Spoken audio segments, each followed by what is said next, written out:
welcome. It is Sunday, May 1st, 2022. Virtual Strangers, episode 149. I, of course, am your host, Wes. With me as always, with me as sometimes, my good friend Eric. What's going on, fellas? What's up, Eric? And with me as always is my good friend Ruuts. Ruuts, dude, I'm all out of sorts, man. My routine has been broken. My head's telling me it's Sunday, but it feels kind of like Wednesday, don't it? Yeah, as a matter of fact, you know, a weird fact as I was putting the scenes together, part of me was like, do I use this background or do I use the Strangers in the Night? Because it's kind of like a merge. Do I merge the two? Even the thumbnail, I was trying to decide how am I going to do this? You know, and it was all contingent on a Game of the Month image that looked good. Otherwise, I was fucked, and I finally found one that looked good. Other than that, it's definitely a weird time, but I feel so good after hanging out with Tiffany yesterday. It's such a fun time. I can't wait for everybody to get to see that on location, right?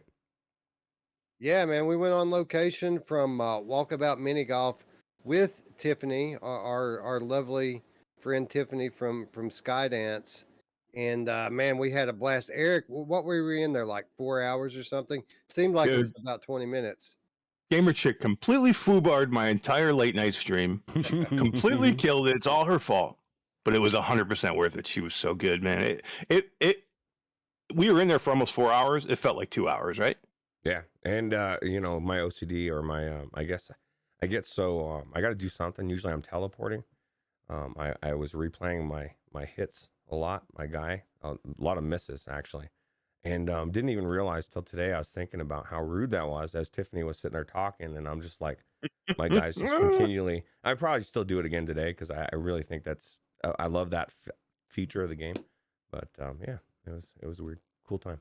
There was a lot of cool stuff in that game that I was not aware of. It had been some time since I've been in Walkabout. Not only played it a few times anyway, but really loved the Shangri-La course that we all hung out in. And I like the big heads in the sky. It kind of fit, didn't it, for the Shangri-La aesthetic to have kind of like these monolithic godheads floating in the sky. It was cool. Man, that game's so cool, man. It makes me want to go back in and play other courses. I haven't been in fun fact, I hadn't been in that game since I met Eric. And that was a long time ago. Long time ago, man. And then now I'm thinking, why not? Because that game is so much fun, so good, and I want to go back in. Tiffany we're talking 2 years. Yeah, and what a 2 years it's been. I mean, you've gone from some dude in Walkabout Mini Golf to there you are in the co-host seat, man. Yeah, right. Yeah, you're our best friend. So I don't want to make her cry because she's so emotional. She'll probably. I love you guys. Yeah, I love you guys. Tiffany says that she loved that you were doing that, Ruuts, and I gotta say that I believe her when she says that because, I mean, one thing I learned about Tiffany, if anything else, is that she's all about the chaos. Like she's 1,000 miles a minute at all times, right? Yeah, and I also learned that she's actually, and I knew this before, but she's a very joyful, happy person, loves doing what she's doing. And you could just tell, and everything the whole time, the whole 4 hours, she was just having a good time, enjoying it. And it was really cool to be, I love being around people like that. That's cool. There's not many people that can put Wes off of his game. Like Wes, like we've done these how many times now? And I don't think I've ever seen Wes had to do more than one intro. Tiffany had Wes off kilter so much he had to do like 2 or 3 intros, and I like to do 2 or 3 outros. So it was awesome. Well, the intro was just the half of it too. Like we didn't even start talking VR until like an hour into the thing. And I got to give her credit though. She's the one that kind of pulled me into it because I just kept waiting for a natural break and it never came. And then Tiffany started just at the right moment started discussing things that you would typically discuss in that scenario. And it started off a conversation that to be quite honest, is quite unlike any that we've had before on the show. She was very candid and insightful with regards to the video game industry and her own personal history coming up, and I think people are going to really like this episode. It's something different as compared to the earlier episodes of On Location. It was a blast. Thank you for doing it, Tiffany. Yes. And I hope Oh, yeah. to get to be in there with you again sometime soon. Yeah. Did you see? Expect an invite from Ruuts, a random invite to play something, because you did call me out that I never do that, and I got to thinking. I'm one of those people that, like, if people invite me out, I'll jump and go into almost anything all the time. But I'm always waiting for that invite. But maybe I need to flip it and start inviting people. I want to play Deathlap with her. I think she would like it. Ooh, Like that'd be good. the kind of thing that they've got going on there with the competitive battle racing, like that whole road rash twisted metal thing. I think that Tiffany would fit right into that scenario. Yeah, Yeah. absolutely. How good is she? Did you guys realize at one point she flipped the entire script and she started interviewing us at one point? Mm-hmm. Yeah. And we jumped into it like it was no big deal. Like all of a sudden, halfway through, we were spilling our guts, and I'm like, "How did this happen?" Yeah, He's interviewing us. Yeah, that's Sign good. of a That's a sign pro. of a good interviewer, right? Hell yeah. Exactly. Anyway, glad you're here, everyone. Thanks for hanging out with us today. A little bit of a different show today. We had a bit of a dilemma. We have some really cool stuff that we want to do on Wednesday. There are cool releases out that we want to give our own unique take on, like we typically do on Wednesday. We want to give you guys some good little cities coverage. We want to give you guys some good fract coverage. But it was time for game of the month. Like otherwise we would have to put it off another week and then be doing game of the month halfway through the month, which we've done a couple times before. So I mean, it wouldn't be the first time. But looking down the week's news prospects, there really wasn't a whole lot to talk about this past week. And to be quite honest, there really weren't a whole lot of releases this past month. So we felt like the best solution for everyone would be to do game of the month today on the Sunday show for the first time ever. And I look forward to actually getting feedback from the Sunday crowd. Typically, we lean on the chat, especially when we're indecisive about a certain game or a certain category. We like to lean on the people who are watching live to help us make these decisions. So I don't know about you, Roots, but I'm looking forward to seeing how it works out on a Sunday. Yeah, absolutely. It's definitely going to it's going to work out. I'm interested to see how everything's going to work out as well. Got a little distracted there. It was weird. Somebody in the chat was claiming that that Eric looks different or Wes looks different. I don't understand what they're saying. Maybe a little bit. I don't get it. It's the it's our names in our boxes. What do you mean? My box says, "Well, oh, you're right." What do you mean? I don't know what you guys are talking about. It never happened. never happened. Eric's witness. I was changing scenes and my things were switching on me for no reason. Like I switched them. I went back and they were changed again. And I said, am I crazy, bro? I could have sworn I changed this, but you know what? It's all good. Never happened. You're a liar. No, you're Eric, not a liar. What's up with Todd's beard growing so quickly? I mean, it's cold there. He needs it. Yeah. He's got a huge beard. Who knows? I'm just saying, if I'm Eric and you're me, then that has to be Todd, right? Where's GT? GT's looking a little blue. Quit holding your breath. Where's D?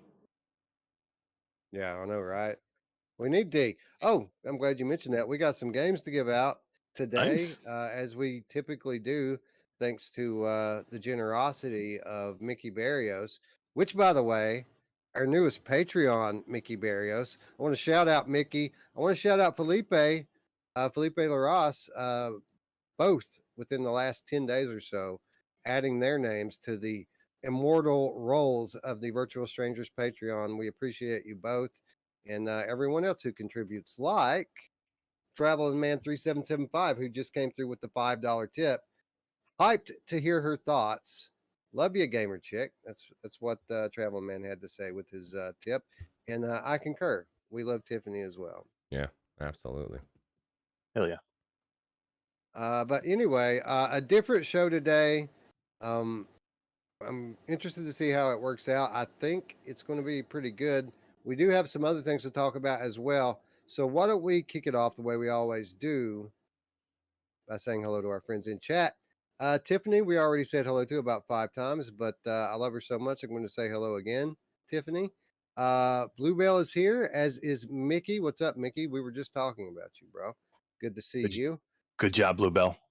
Bluebell says, "You guys talk me into getting After the Fall. I'm downloading it now." Nice. Hell you know yeah. you know what's cool about Mickey, Wes, is not only is he giving away keys here and on Mash's Q2C, he was in my stream Friday night and he was giving away VR and flat games. He was giving flat games on because we were playing marbles and Mash and I were talking about how cool it would be to just, because it's so random, just say we're going to give away a game, whoever wins the marble, right? Whichever marble wins. And so Mickey's like, oh, I'll give away. So he just started, and he was posting them in the chat, and it was just so cool, man. Yeah, that is awesome. And Mickey, again, Mickey's been a community member for a long time, but only made his presence known very recently. But very quickly becoming one of the more active community members. So again, shout out to Mickey, big thank you. And we're glad to have you here, man. We appreciate your participation. Newest patron of Q2C VR Gamer Live as well. So thank you very much, Mickey. Yeah, absolutely. Guido's here, another new community member. He says After the Fall is awesome. It is. I'm glad to see that he's been playing it. Like we've been talking about getting in there soon, right?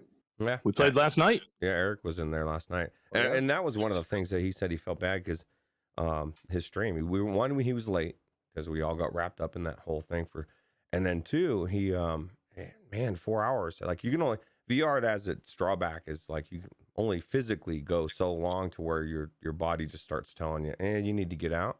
So you played what? You almost were going to do a third round of After the Fall, and it was just too much, right? Yeah, it would have been like almost 7 hours at that point in the headset, and I was just getting tired. And sometimes, I still wanted to stream, but I just couldn't be in the headset anymore. Listen, guys, and I know that the Bobo strap relatively very comfortable. But before the Today Show, when we were checking out the PCVR games, it had been a while since I'd played some PCVR on my Reverb G2, and it immediately hit me as soon as I put the thing on, just what a difference it makes to have a truly comfortable headset, and as many amazing things as the Quest does, and all the awesome features and versatility that the thing offers. There's a lot to be said for just putting something on and it not really feeling like you're wearing anything at all. So I mean, we've been having this discussion about the ever increasing level of jank that's coming with the Oculus OS. I think maybe you guys might want to at least start thinking about getting another headset. I've thought about it. I mean, I was telling you that yesterday, right? Because I was having issues. Yeah. Even just I turn on my Quest and I have to wait 3 minutes for it to start up, and then it doesn't show me my boundary. Now I got to restart it. And it's like doing weird stuff. Maybe I could do a factory reset, and that would be great. But I think what Eric's telling him, at least for me, most of it's not a comfort thing. It's that feeling of being drained. This is my theory. I think it's the fact that and I think it'll be fixed with varifocal lenses. We're looking at something that, even though we see the 3D depth and we're looking at stuff far away, and we're looking at a screen that's right here, you know what I mean? And our eyes, it's weird on your eyes after 6-7 hours. It just drains you. You start to feel tired, or you get a headache or whatever. You can push through it, but I mean, depending on how tired you are, if you're already tired, you're definitely not pushing through it, right? Well, I'll just say after 6-7 hours of doing anything, I'm ready for a break. Well, almost anything. Ouch. That's a lot. Just joking.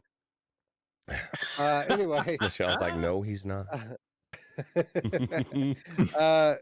Anyway, it's an interesting conversation to have. And as much as we kind of laughed at the Quest killer, so to speak, what's it called again? I already forgot, Eric.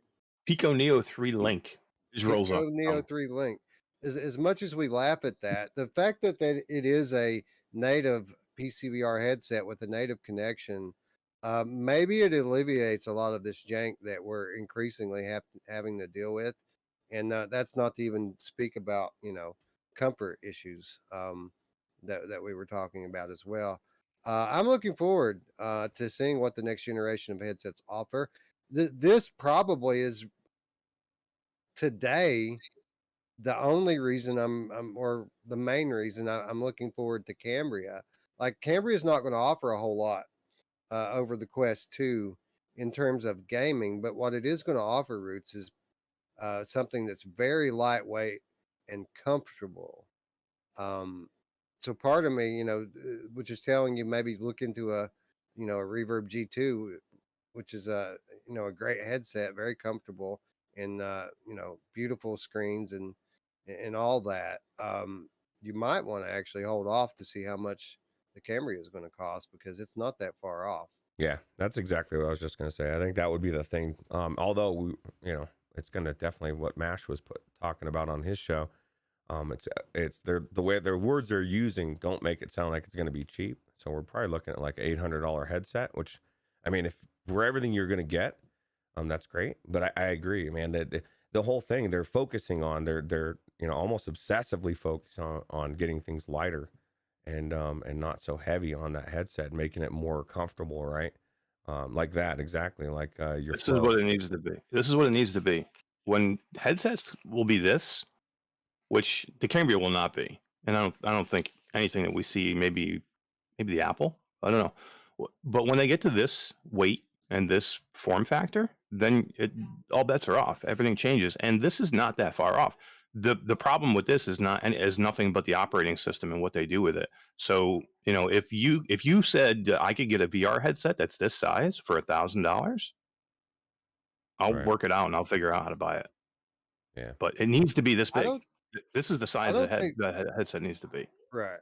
Right. Obviously, Cambria is not going to be that light and compact, but I don't think it's going to be much more than that, man. When you see the pictures of the prototypes, it's not a huge thing, and it uses a standard Halo strap, and I don't mean like today's new definition of a Halo strap. I mean an old school Halo strap. It actually looks like it sits on your head, very similar to PlayStation VR, which is a good thing because it's much smaller than the PlayStation VR. It looks like barely bigger than swim goggles, not much bigger than what you're showing us there. And beyond that, the tech that they're reportedly packing into this thing is just sanity. They're going to double up the amount of RAM from 6 to 12 in it. 256 gigabyte SSD, which is the same. But eye tracking, face tracking, high quality color pass through for AR, XR experiences. I mean, if they were to unleash these features in a gaming context, it would be a pretty big step up. I just don't think that that's what they're going to do. At least at first, they're trying to sell this to enterprise, which is why I'm kind of worried about what the price might be. Because I don't see myself spending like more than $600 on a headset. I just don't. Yeah, my thing, I could spend 800 if it's really good.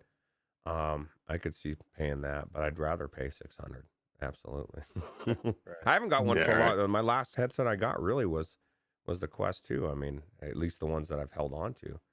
I've bought ones and sold them and made my money back. So that's true. We can kind of trade up that way, right? Yeah, absolutely. Fire sale. And in addition to all this, added technical capability of with regards to just the pure power that's baked into the headset, it's going to have better tracking too, better controller tracking, because the controllers are going to track themselves, which means it's in theory going to be just as accurate as a externally tracked system. The headset tracks itself, the controllers track themselves, which means there are no limitations, which means Scion can play Echo Arena with no problem. Yeah, he said if Valve doesn't get their crap together, and he said this a while ago, and he may have changed his mind, but whichever Cambridge. comes out first is with the one he'll probably end up picking up. So Pico Neo 4. I doubt It's it's going to probably be the going to come Pico out Neo. first. I doubt it's going to be the Pico Neo 4. I think he wants a good headset, not.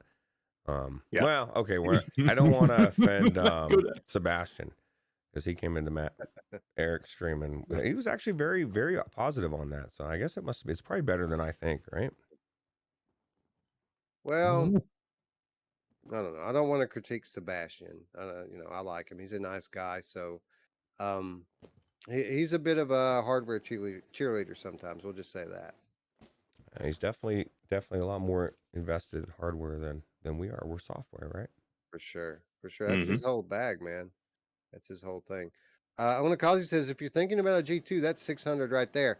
Yeah, if you want to get the new version, you'll pay about 600 for it, but you can get the one that I use for, around 4 or less, if you want to take one that's secondhand. So there are definitely options out there. My problem is Bluebell. just go ahead. No, I was just getting ready to start saying hello to the chat again. So you go ahead, sir. Oh well, my problem is I want the Cambria tracking that you just described. I want even better tracking than what I have. I don't want tracking that's as good, but a little bit less, which is the G2, right? Really good unless you hit certain situations. And for whatever reason, I would probably be hitting those situations all the time. I'd be frustrated. Well, here's the beauty of it. If you buy one from a store, you can return it. If it sucks, Oh, just that's take it true. back. That is true. That's why I love buying from a store. Well, I would urge, if you ever have the opportunity, to try it out, because I think that it's better than you think it is. Oh, I bet you. Well, I'll tell you what, if it's became your daily driver for the most part when it comes to everything you want to play, I don't think it sucks for sure. You know what I mean? I'm sure it's probably looks amazing, especially with your 3080. Yeah, that does help. Onakazi is here. He says the outside in, but still both suffer from occlusion. You can do stuff to lose tracking, but with the Cambria, you should be able to stick the controller under a desk and it will still track. That's a good point. Yeah. So it should be even better than any previous solutions that we've seen. Simplex is here. Hello, friend. Thanks for joining us. Michelle B is here. She says that Apple is going to be overpriced and proprietary. I agree with that. The Apple headset's going to cost a lot of money, probably at least $1,500, and probably not going to offer a whole lot more than Cambria does. I think Facebook. I think their number one goal with Cambria is to provide a more affordable version of the Apple headset. So I think they're going to be very similar devices, with the Facebook one being a bit more cost effective. Carl Parker is here. He says Pico has the exact same specs as Quest 2, but better field of view. How is it crap? Did anybody say it was crap? No, we were joking around. No one really said it was crap. It's this is The rollout was crap. I may have said that it was crap. I know that's exactly what Eric said when his critique was all about the rollout and why even say anything about it. Why come out and say, dun da da da, I had, scrambled eggs for breakfast. And nobody gives a shit. They could have done everything that they did and not have this big production. And it was really weird. So Predvodito one says PSVR 2 is the only thing that interests me.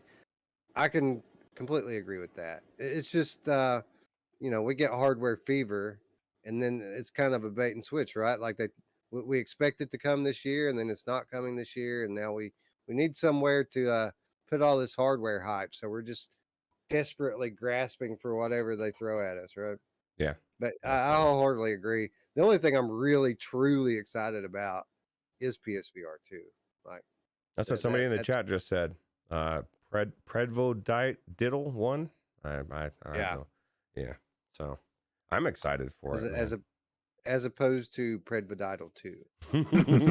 Exactly. Well, you know what's funny is I and Jim, I'm talking to you specifically, but I'm talking to a lot of people out there that have this like, I'll just get the PS5. at the same time down the road. I'm looking at my PlayStation 5 right now, and I feel very warm and fuzzy inside because I know that I have a very good chance of being able to play PlayStation VR too. I just think that people are naively thinking that they're just going to stroll down and pick up this PlayStation 5 when the VR drops, and they can't get it now. It's going to be even more sought out, and I guarantee it's going to be a nightmare if you don't pick it up soon. That's just my thoughts on anyway. I'm somewhere in the middle with you guys. Like I'm extremely excited for the PlayStation VR 2, but there is hardware that's coming that I'm really really excited for. Like the Lynx R1, I think is going to be something special, and that's coming. They're already starting to ship that. I think June they start shipping to their early Kickstarters, and I tried that headset not too long ago, and I mean if it has what it supposedly has, and it can do the things that they do in their demo, which you never know until you really get it. This thing's going to be crazy amazing, and it's going to be the first true VR AR headset that's plausible, that's workable, that's a consumer, that we're going to see. So I'm really excited for that, and I'm excited for the Cambria as well, But and whatever Pico 4 does too. You're If getting Pico the 4 links does though, come, right? I did Kickstarter that, yeah. So that's why I'm not excited about it, because it'll never be in my house. I'll probably never have it on my face. You know me, I have no problem. I'll check shit out and I'll just start passing it. We'll just start using it. If you start shipping me stuff, I'll get excited, dude. I'll be jumping up and down. I'll be checking stuff out. We'll just swap it around, do a little rotation. But no, I mean, I especially if I knew for sure that it was possible that I would be buying something like that, because that's an amazing technology, and I think it'll be really cool. Yeah, there's lots of cool things that if they come to fruition as advertised, will be really cool. Pimax 12K. I mean, if that thing comes out and is what it's supposed to be, I mean, it's going to be incredible. Alien So yeah, Killer we just had. wants to know if we can use the Cambria outside. No, I don't think no, so. you can't. You can't play VR outside. Scion says, I wish PSVR 2 worked on PC. I would pick OLED over the other screens any day. Yeah, I think most people would too. My optimism that people are going to be able to get that working on PC is actually beginning to wane a little bit because from what I heard recently, I think it was from Brad Lynch, is that the speculation is that that's no ordinary USB-C cable. That it is what was that port called? It goes to a virtual link port or something similar to the virtual link port. Like you probably have one on your 2080, don't you, Roots? Isn't there a USB-C port on your There is 2080? Yep. Right. That's not a regular USB-C port. That's a port called Virtual Link, which allows for a lot more to be done than your standard just regular USB-C. And they only NVIDIA only used that technology on the 20 series cards, and then it went away because VR hardware developers didn't take advantage of it. But there's a lot of speculation now that this port on the front of the PlayStation 5 is something very similar to that Virtual Link port, which means it has extra capability and not something that you're going to be able to just plug into your PC unless they find some kind of a workaround. It'd have to be an adapter. Well, look at it. I mean, everything they use is proprietary. Every cable. I don't think this is going to be any different. That you can just go down and buy any cable you want. If just for this reason alone, like when you got Quest 2 first dropped and everybody were buying cables, how confusing was it to get the right one? And how many people bought cables that didn't work, didn't transfer things, weren't the right ones? And Sony's not going to play that game. You're going to use the cable this is the cable you're using, and we're selling it to you, and it'll be good for nothing else except for that system, right? Well, here's the thing. When it comes to this virtual link technology, one of the things about it, if you're going to use it on your hardware device, whatever it may be, it has to be hardwired in. Like you can't have a removable cable. Like the device side of it has to be soldered into a circuit board, which could be the reason why that the Sony cable isn't replaceable. It could be just what Brad says, that they're using a virtual link type technology. Yeah. Which makes sense because otherwise, why would you do it? You put yourself in such a bad position that if there's problems with it, you can't replace it, and then you're replacing the whole headset. So Right. it makes sense. That's one of the only reasons to ever do something like that. Well, I was wondering how they were going to be able to pull this off through a USB-C cable without compression. They're talking about high fidelity is the reason why they went with a cable.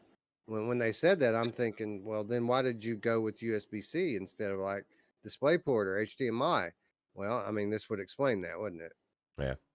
Yeah, Absolutely. I mean, we were kind of assuming that we might see some wireless type data being transferred, but this is probably more plausible. I would say probably right. Yeah, I think this is. I think Brad's on the right track here. I think it's something similar. Obviously, it's probably not exactly the same as the virtual link. As I understand it, was an NVIDIA technology, and the PlayStation 5 is AMD technology. But something similar with similar capabilities and functionality. Yep. It's great. Guido, going back to work. Thanks for stopping by for a moment, bro. Get all the work done so I can have an easy night. Thank you. Do you guys high five each other on the way High in? five. He's leaving. You're coming in. We pass in the locker room frequently. Thomas McNostril is here, as is Secrets of. Bluebell is here. Traveling Man 3775. Tiffany, VR Spry Guy, Chinatown D is here. What's up? Looks like Felipe's here. We shouted you out earlier, Felipe. Thanks for stopping by. Let's see here. Onakazi, we already said hello to, I think.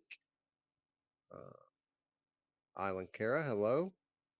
Brax Bro is here. Carl Parker is here. What's up? Fred Vidal 1, we already said hello to. Mind Jive is here. Hello, hello. Simplex, we already said hello to. What's up, friend?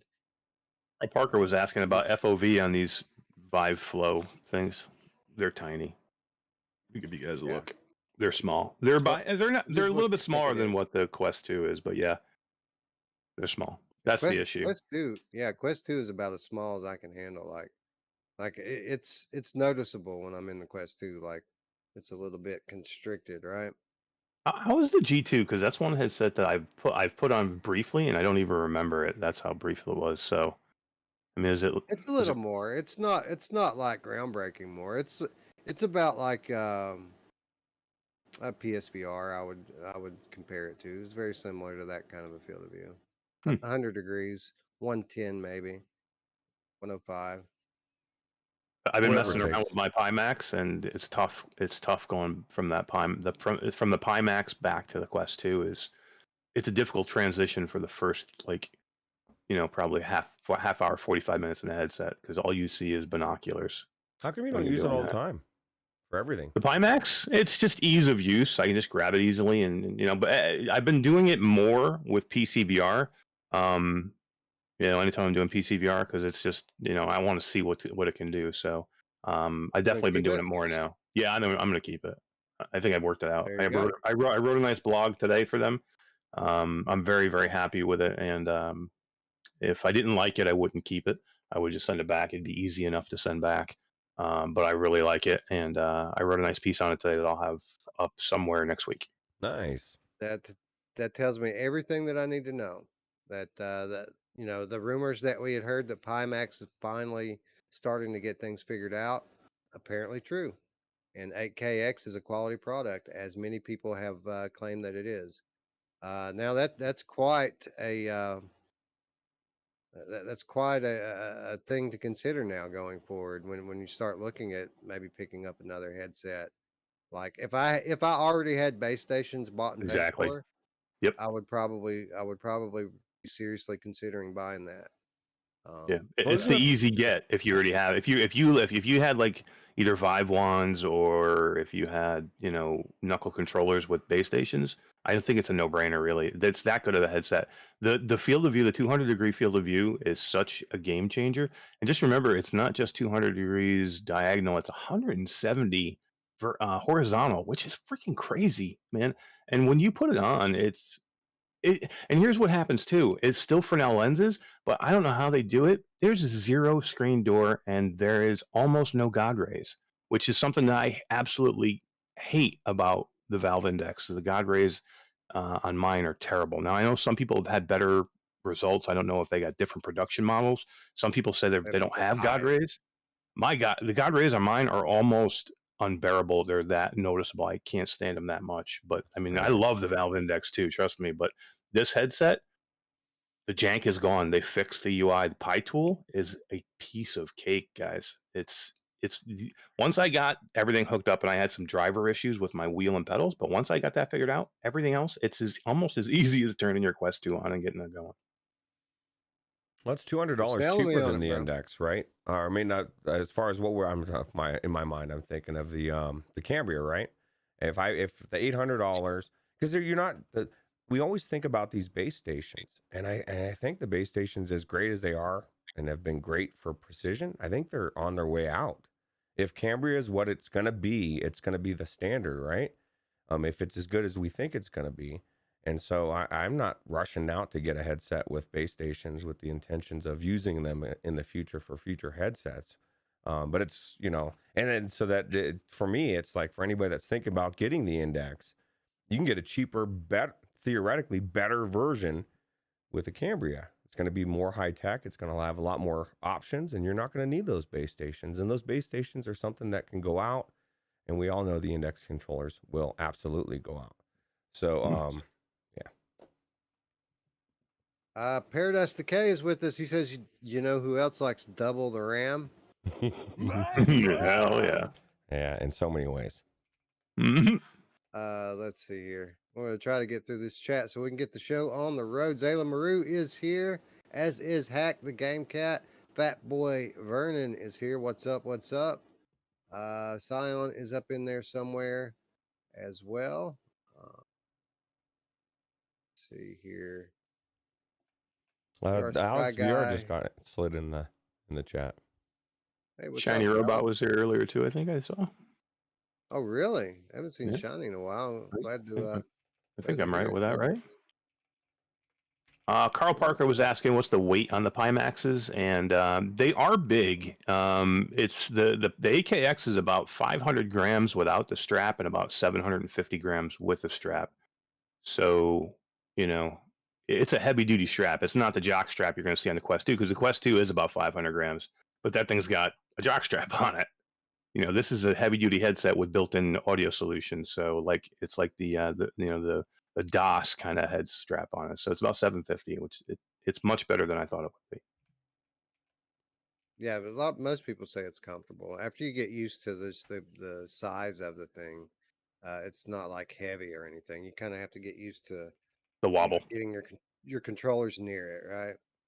Yeah, and there's a little wobble to it because it's so side heavy that you just have to get used to. So it's, again, if I was going to play Beat Saber, I probably wouldn't use this headset because, or maybe not Beat Saber, because you don't really move much with Beat Saber. Right. Yeah. Synth Riders or Pistol Whip when you're trying to dodge or move, or a game we're going to talk about today, Stride. This would be a tough headset for that, just because you're moving so much, and there's a lot of wobble that you have to get used to. But for everything else, I mean, it's crazy good. Derail is here, as is Decepticon. Sir Khalid is in the house.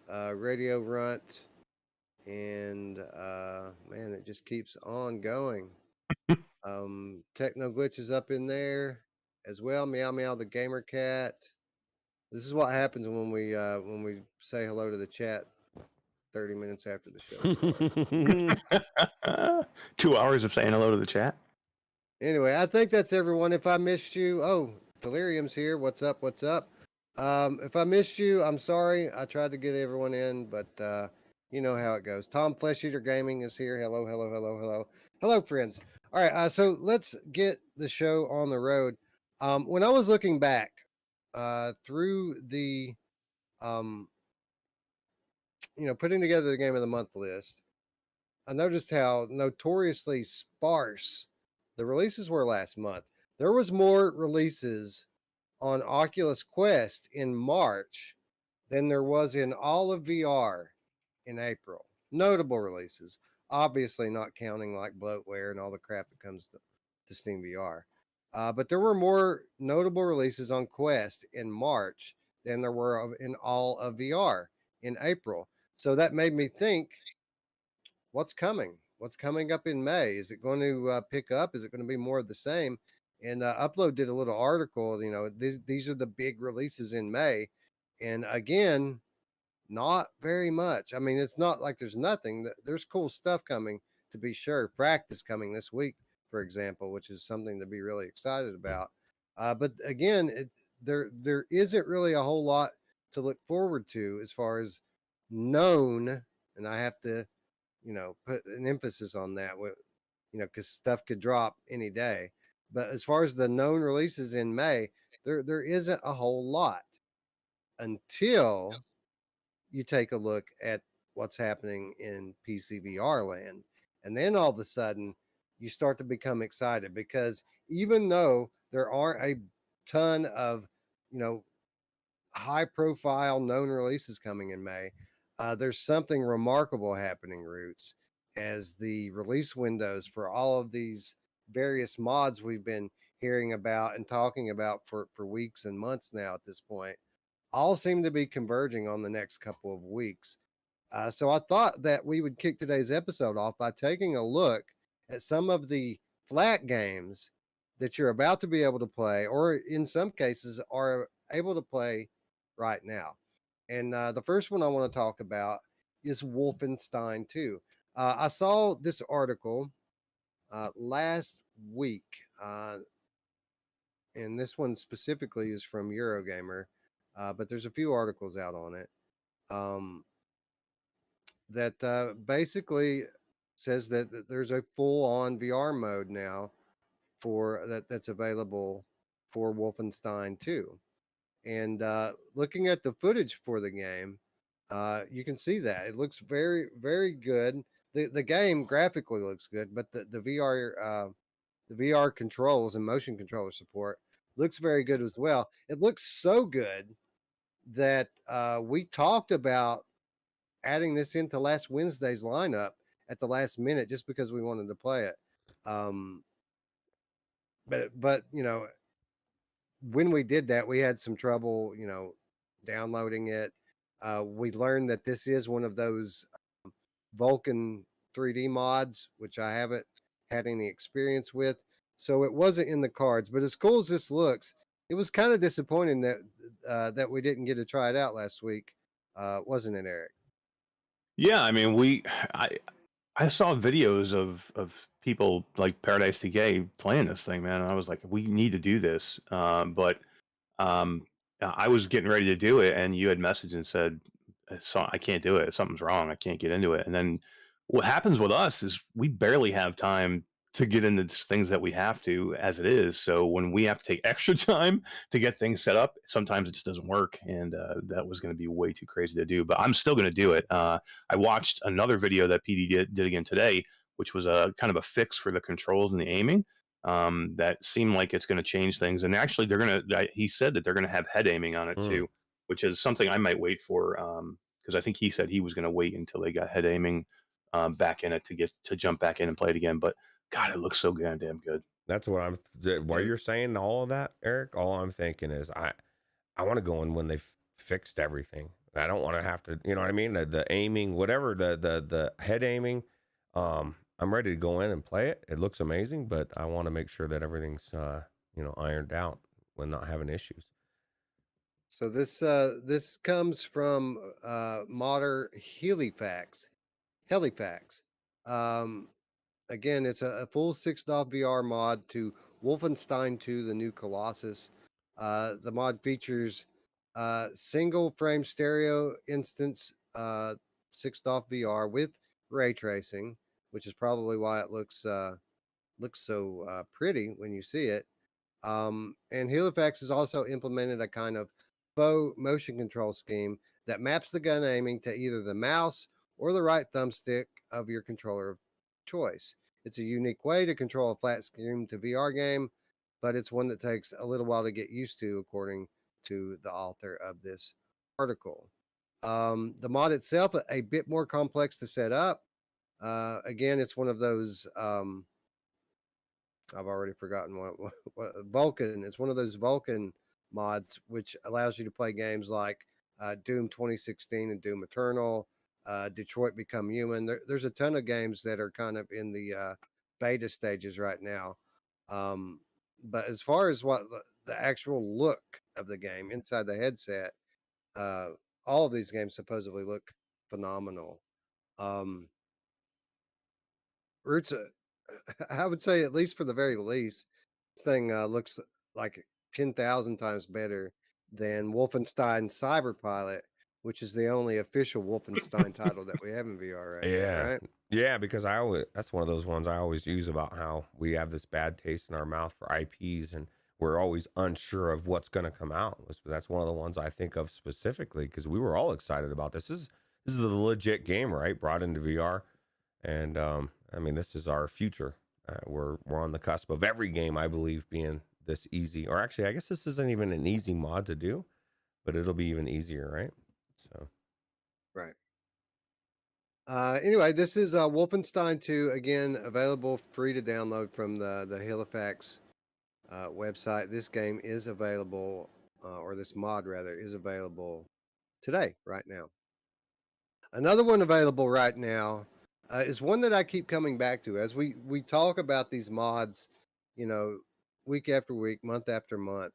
One that has already had high praise come its way, even in beta, was the VR mod to Firewatch, which is a story-driven game that was originally developed by members of the team that brought us Half-Life Alyx.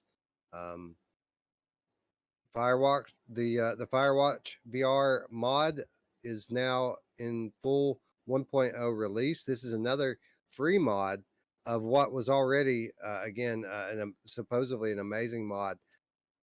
Roots, this is one that keeps coming up when we talk about what we should play next because I keep bringing it up. But apparently the thing is absolutely amazing, and I want to get in there and check this one out soon. yeah, well, I mean, just this lineup of stuff we're going through. This is like a whole show, maybe 2 shows of stuff, right? Of mods, and every one of them I want to go into, and this is not an exception. Everybody raves about this one, right? How good it Another is. mod bump. Yeah. Yeah. Well, Yeah, that's exactly what I was about to say, Eric. Are you down? If May continues along the same trajectory as April has been, I think it's about time we do another mod month, isn't it? And there's so many we didn't even get a chance to finish last time we could still do. So yeah, I mean, I think we need to. And I think it's so, right now it's on everybody's mind, you know what I mean? It's like people are seeing all these AAA games going in there and like a couple that you're going to talk about, and I don't think we can not cover these, right? I mean, they're that big. London Road Absolutely. says that that the devs for this team are the worst kind of social justice warriors, which may be the fact, may be true. But I mean, it's I don't want to get off on a side thing here, but it's kind of isn't everyone these days like if we pick and choose what we play based on that, we're not going to have anything left to play at the end of the day.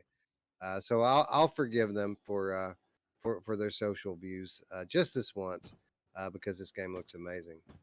Yeah, it does look really cool. Anyway, the one thing that really sticks out to me about Firewatch is that it's heavily story driven and heavily story centric, which is the type of game I like playing anyway. It is the type of game that we don't have enough of in VR, which is what's so great about a mod like this is that you get this kind of highly acclaimed game from outside the VR world brought into full beautiful VR through the magic of these modders. Yeah, it's crazy. These modders are I feel like they're doing as much as the devs are doing, right? Bringing these AAA games in because they're raising the profile of VR. I can't tell you. Every time I go to get Colorado time, I'll talk to the vendors or whatever, and I'm talking about VR, and I'm telling them about the newest mod, which the newest mod I've been talking about is Elden Ring. People are like, they do the double take, like, are you what? That's like. I guarantee you that's a huge reason why, at least for PCVR, why people are buzzing, is all these mods. Yeah, yeah. It's the word's starting to get out anyway. As VR's profile is growing, the noobs are kind of going to their VR friend that's been in headset for 3 years and talking to them more, talking to us more, and we're kind of enlightening people on the type of things that you can do on PC. And yeah, more times than not, they're pretty amazed by it. Yep. Speaking of which, this next mod is the basically the entire reason I decided to talk about mods today, as Half-Life 2 mod has resurfaced with new gameplay footage all over YouTube today and yesterday. I watched PD play it. I watched Beardo Benjo play it, and Eric. I don't know if you've seen any footage of it, but this thing looks absolutely incredible. I am so excited uh, for the first time, really, to play Half-Life 2 in VR. Yeah, I went and watched my favorite mod guy, Paradise DK. I don't go to anybody else if they're doing mods. I go right to PD to watch.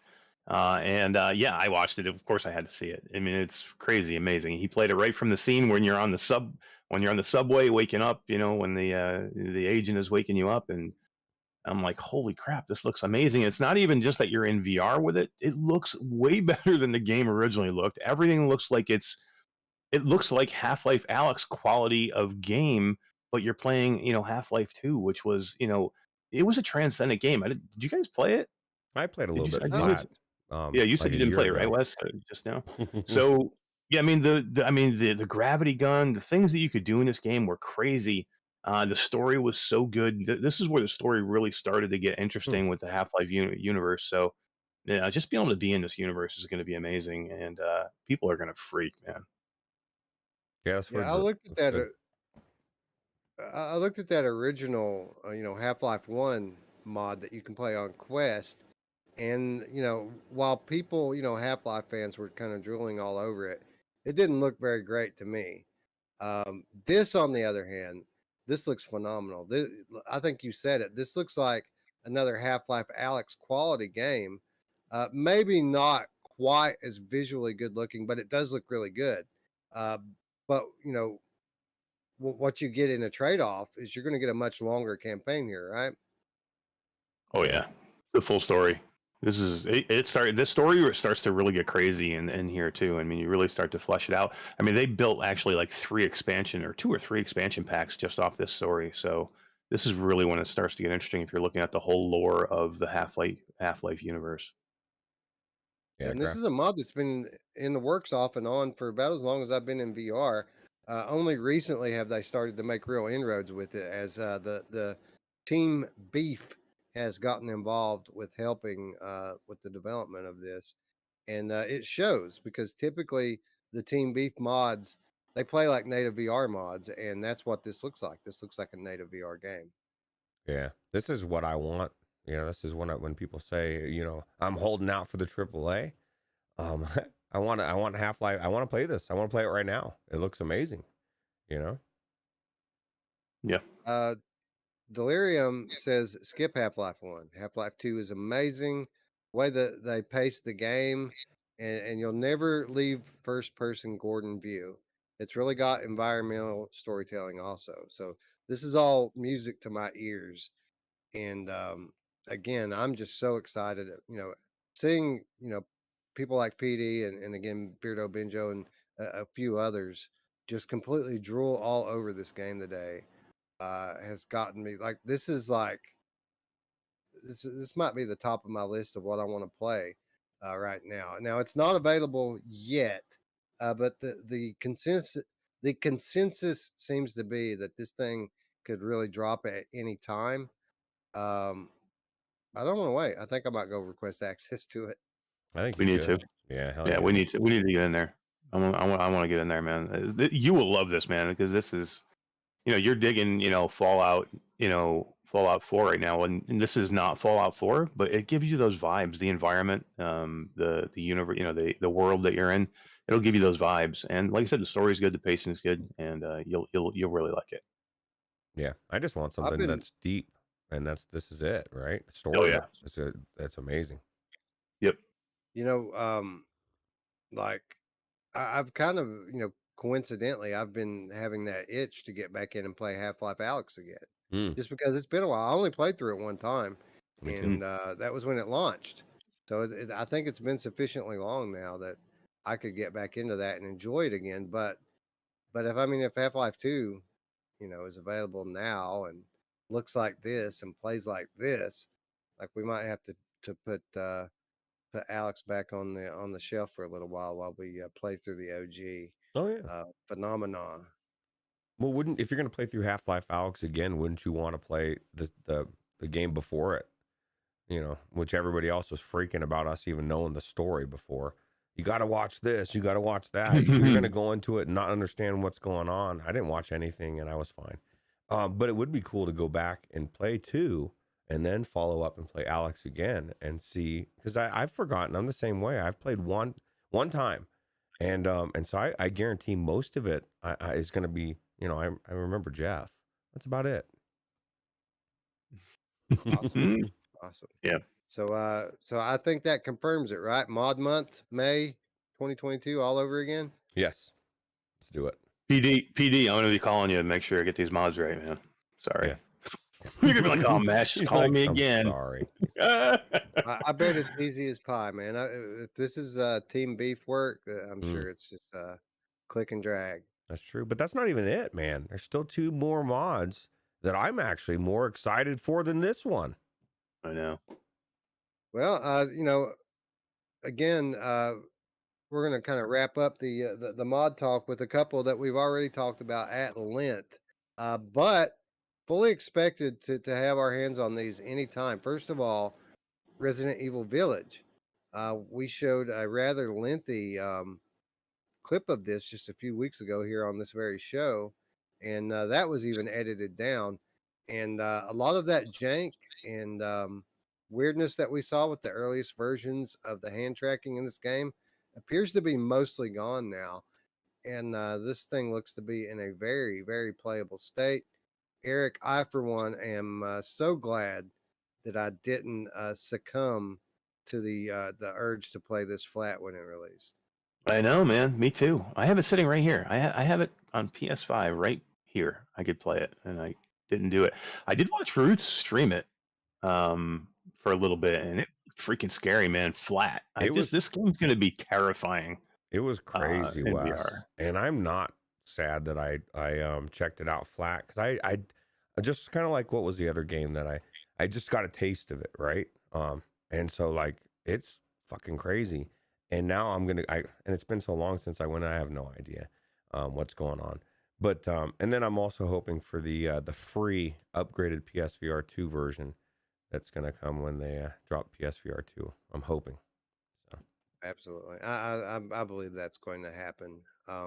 But in the meantime, this is a for sure going to be a suitable stopgap. As I've only played, as far as Prey Dog, the developer of this mod, I've only played the Resident Evil 2 mod at this point.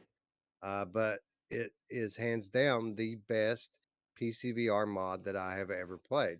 Resident Evil 2 is phenomenal in VR, and it plays almost like a native VR game. And I expect largely the same, not only from Resident Evil Village, but Resident Evil 7 as well. That's what I'm excited about, man. Even just replaying it, because I never finished 7, and I loved it. And people want to see me replay it again anyway. Dude, talk about AAA game. Yeah. So you're going to do 7 first, huh? I don't know. Well, this is the thing. I can't say for sure, because I don't think it's going to, for me, it's not going to change story-wise. Maybe I'll play them both, go back and forth, but I loved 7. 7 it's the only horror game that's ever really elicited fear in me in VR. Like there's other things that are creepy and stuff, but man, I wanted to get the fuck away from Jack, and I've never felt like a fear, like I need to get away, and it's crazy. Which one are you going to play first, Eric? That's really. I mean, I mean, is 7 ready yet? I mean, are they saying it's 100% like ready to They're go? they're Like, they're could we? they're pretty much they're developing it in tandem with 8. So I I would mean, if they, imagine that the progress is. I think they're going to release them like they did 2 and 3. They'll release them together. I'll play it. I'll play it in order then. I'll play it in order. I'll go 7 first, and then 8. I because I'm the same way with Roots. I didn't finish 7. Um, I need to get I need to get way more time in it. I want to finish the story, and it's the same character from 7 into 8. It's right. It's Ethan. So Right. I want to see I want to see the end of that. I want to see the end of and then where he picks up in 8. So yeah, if it's anywhere where I can play them together close together as soon, I'll go 7 first for sure. Well, it's my favorite game. So I mean, I just want to play it again because I love it. And in Yeah, a right. different way, man. It's going to be badass. Tom Flesh Eater Gaming says Village turned him off when they said it was like 4. I guarantee it is not like 4. I mean, this is I don't know what's like 4. I don't know what they're saying is similar, but Resident Evil 4 was cool, but the fighting was so archaic. It's not the same, dude. Like there was a fear level in 8, like Eric said, even just watching it, like whatever. I can't even remember exactly what was going on, because it's been actually quite a while now. It was creepy, dude. There was a lot of stuff going on, and it makes me excited to get in there and actually play it, especially in VR. PD says that the Half-Life 2 VR mod he unlocked with a Steam key. So they gave him a key for it, and he downloaded it and installed it. Well, there we Wow. go. Now I want it even more. That sounds really easy. Yeah, hell yeah. Anyway, one more mod, of course. Roots already touched on it as we wrap up our talk about mods. Of course, the Holy Grail in 2022, Elden Ring, the hot topic on the tip of everybody's tongue for about the last 6 weeks. I think we talked about this last week. Coming to VR, courtesy of Luke Ross. This article here, which I think was from Road to VR, says that this mod should drop this week. This article was dated April 25th, so it was last week's article. And if you scroll down, let me see here. Right underneath the video there, it says Luke Ross says that the Real VR says on the Real VR Patreon that the Elden Ring VR mod will quote likely be a work in progress for quite some time. The first playable version, however, should arrive quote by the end of next week. Next week being this week. So by the end of the week, we should be playing Elden Ring in VR. Roots, what do you think about that? It makes me super excited. Somebody said something about maybe a little delay, and I don't know if that's I heard after that too. this. But it was just in Discord. I heard it. I didn't hear it in the news anywhere. But I haven't heard specifics, and I don't know that I mean, I haven't seen anything on the Patreon either, but I don't, it doesn't sound like it's that big a one. But I'll tell you what, I've never been more excited about playing a mod before, just because I've got 218 hours in this game. That's and crazy. like Wes was telling his stream the other night, like I was chomping at the bit just to roll it back over and restart it again. But I had told people I would stream the beginning of it, so I kind of pigeonholed myself, and I had to like do something I don't normally do to get the gameplay out there. But I want to go and check this out in first person, and maybe I might not want to play it that way, but just the environments and exploration, I guarantee, because I love the gameplay the way it is, I'm guarantee I'm going to be probably running around and roaming, exploring in first person. And then when I get to like something like this, I'm going to switch to third person, kick his ass, and then I'm going to go back to first person and explore again, because this environment is like the best I've ever seen in a game. It's just That's amazing. the beauty. That's the beauty of a Luke Ross mod is that you can seamlessly change your perspective very easily by bringing up the on screen menu.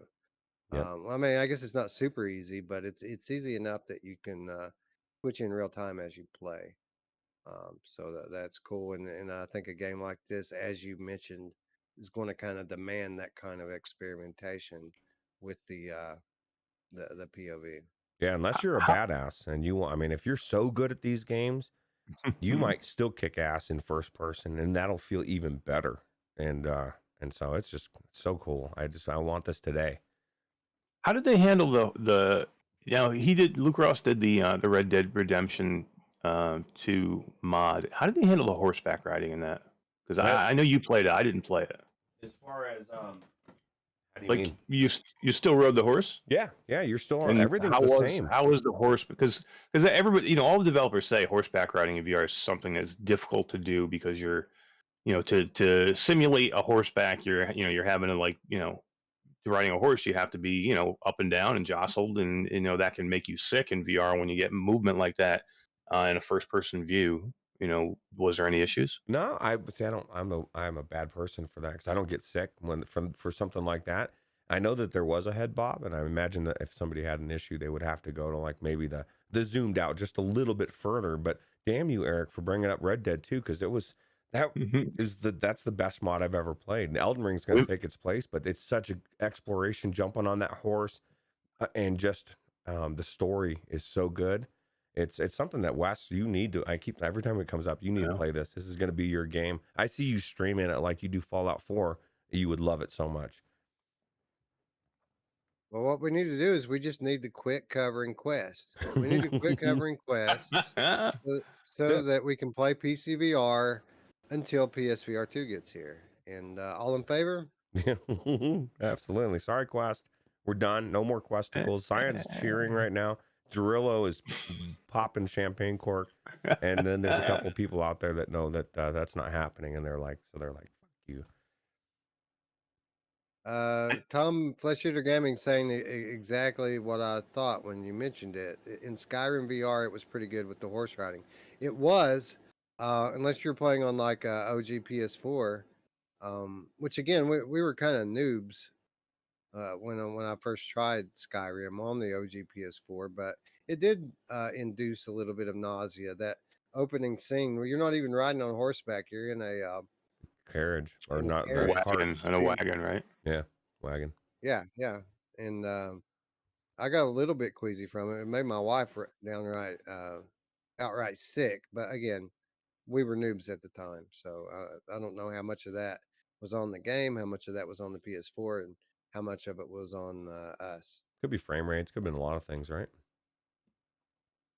Yeah, could have been. Well, for most certainly it was frame rate. I mean, playing a game like that, like it's barely it's okay on the Pro. It's not really great on the PS4 Slim. Yeah. Daniel Cass says Quest 2 for wireless PCVR. There you go. You got it. We'll play Quest the whole time, right? That's right. That's right. We just restart it 5 times so that we can get the headphones working right and the microphone working correctly. And last week, man, I promised the patrons I would do a follow-up to my in-death playthrough because I obviously shattered that score and destroyed it. But when I tried to record my last playthrough, I couldn't record. My Quest stopped recording. Like it wouldn't cast, it wouldn't record, and even like the virtual keyboard that pops up in the headset. Anytime I would open that up and try to type something, it would crash completely and just crash the whole thing out. So just a side note with the update to the version 39, it has not been completely smooth, at least for me. There's been a ton of jank with that thing. That's the problem with the Quest, man. Quest 2 is like we all love so many different things that they keep changing, right? The Air Link, they add a bunch of things, a lot of options, things that are amazing, things that we love. But it's like you hear that there's a new update, and there's really is trepidation. And you're like, oh fuck, man, what's gonna happen this time? Am I gonna have issues with something? You were gonna have issues with something, and so I don't know what they could do to minimize it. Maybe actually have people test it. I don't know. There's something weird going on. It's crazy. That's what it is. Well, No it other works headset now. supports it though, like Oculus or like Meta does though. They're at version 39 already, and look how much shit they add to it. But the problem is, every time they do, they end up breaking something else. So Yeah, and I guess that's something you can't avoid, but it's not. It's still going to be frustrating, right? Because like Wes said, every time I go to start my headset up, it's something different, and then other times it's great. So I don't know. How long did it take us to get started with Tiffany last night? An hour, 30 almost. minutes, 45? Yeah, 45 Yeah. minutes. And then at the end of it, we still couldn't use the Oculus party chat. We had to switch to the in-game walkabout chat because the Roots couldn't hear anybody in the party chat. It was so weird. It was like they were standing 500 yards away. I could barely hear them. I don't know. I don't know what the deal was. And then the other times, it's like it's crystal clear, right? So Yeah, it's weird. Anyway, I guess that's going to wrap up our talk on mods. I think we're all in favor of May being mod month number 2. Yep. So I would expect before the end of May, we're going to be playing at least 2 of these, probably more. If as long as the VR release schedule allows it, we're definitely going to be getting through as many of these as we possibly can. And I suspect that when we meet back here a month from now, talking about Game of the Month, we're going to be debating whether or not we should be including mods. Because if they're going to come, 3, 4, 5 mods every month, then it might be time to start talking about mod of the month. yeah, absolutely, for real. Anyway, let's talk a little bit about Game of the Month.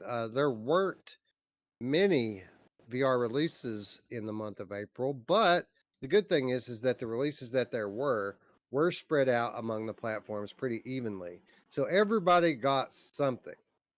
It wasn't all Quest this month. It wasn't all PSVR or PCVR. Everyone got something. So we're going to start like we typically do with PlayStation VR.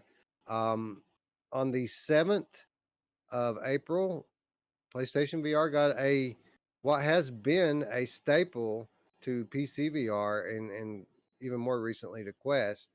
The OG VR platformer Lucky's Tale came to PlayStation VR.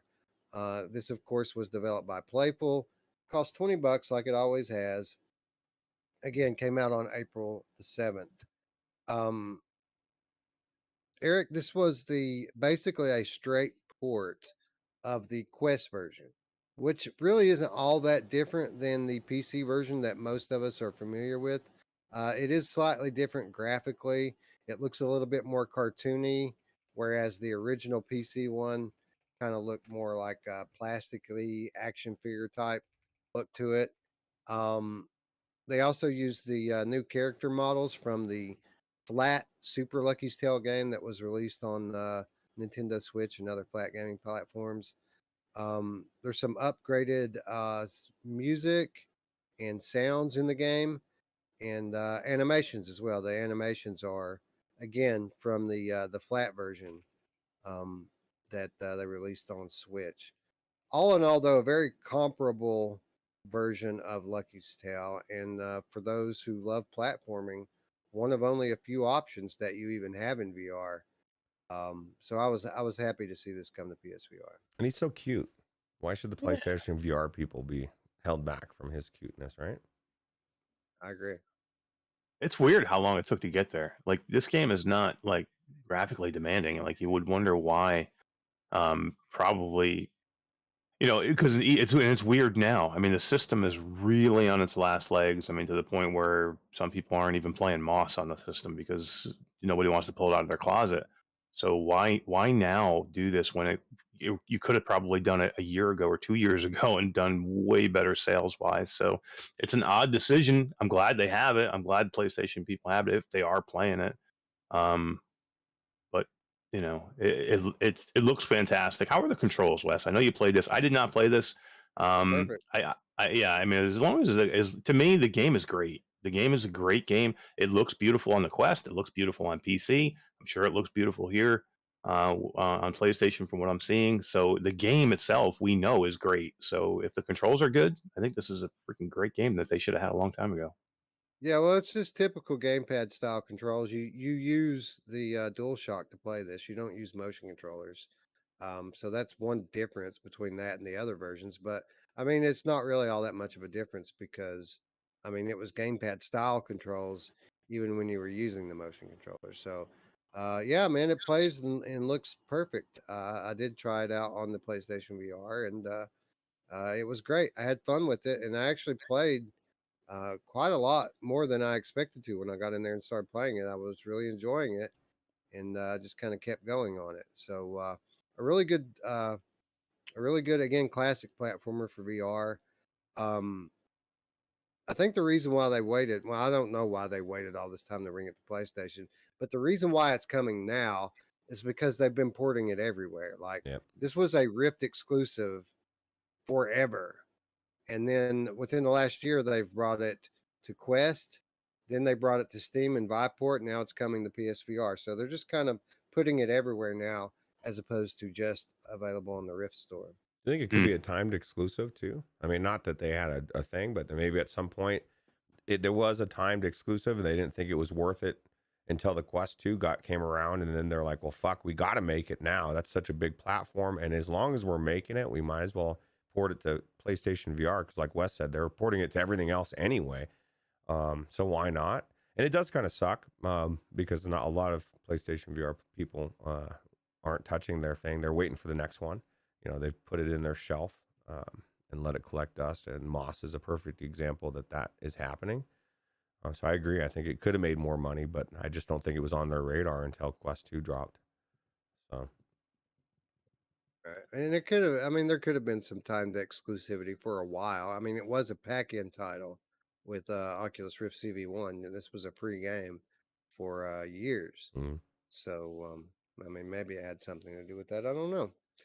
At any rate, it's a great game, and I'm glad it's on the PlayStation store now, as well as all the others that it has recently come to.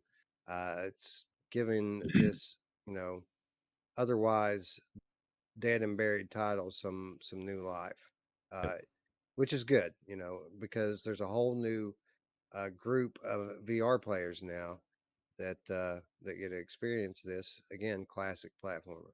Yep, absolutely. Tom Flesh Eating Gaming says, not this guy. I'm jamming dreams games daily. Well, this is the difference between you, Tom, and some of the other people that aren't hardcore. They don't realize the PlayStation VR still has a lot to offer. It's just, you know what I mean? Some people, myself included, the limitations, because I don't use it enough, usually will be enough to keep me out. But that's one thing I should be looking at dreams, man. Like I bought it, and it, you know what I mean? It's got so many good things in there now. I guarantee I could probably be lost in it for hours. Oh, for sure, for sure. It's worth it just for Whiplash alone. Yeah, that's freaking. Have you played Whiplash, Eric? Which one was Whiplash? I saw you play it, I think. Didn't you stream it one night? Which is the one with the cactuses? Was that Whiplash? That's it. With the cactuses, yeah, that was fun. That was cool looking, man. It's a fun game, and that was just one level of it. Like it's a rail shooter, and there was a western level with cactuses. But Yeah. Cool. Carl Parker really says cool, he loves Lucky breathtaking Tales. stuff. Cool. Yeah. Well, I enjoyed it rather rather a play lot Ven. as well. Go play if you love it. Go play sure. Ven. And I hope that they're still gonna. I know they're still talking about it. But hopefully they'll do it now. They might wait till PlayStation 2 now, but yeah, we'll see if they move Ven to PlayStation or not. I don't.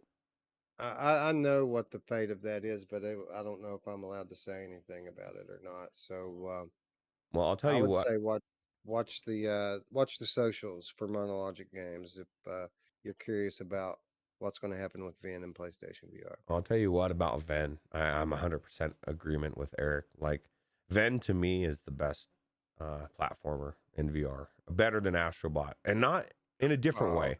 In a different way. Okay, I agree with hear me out.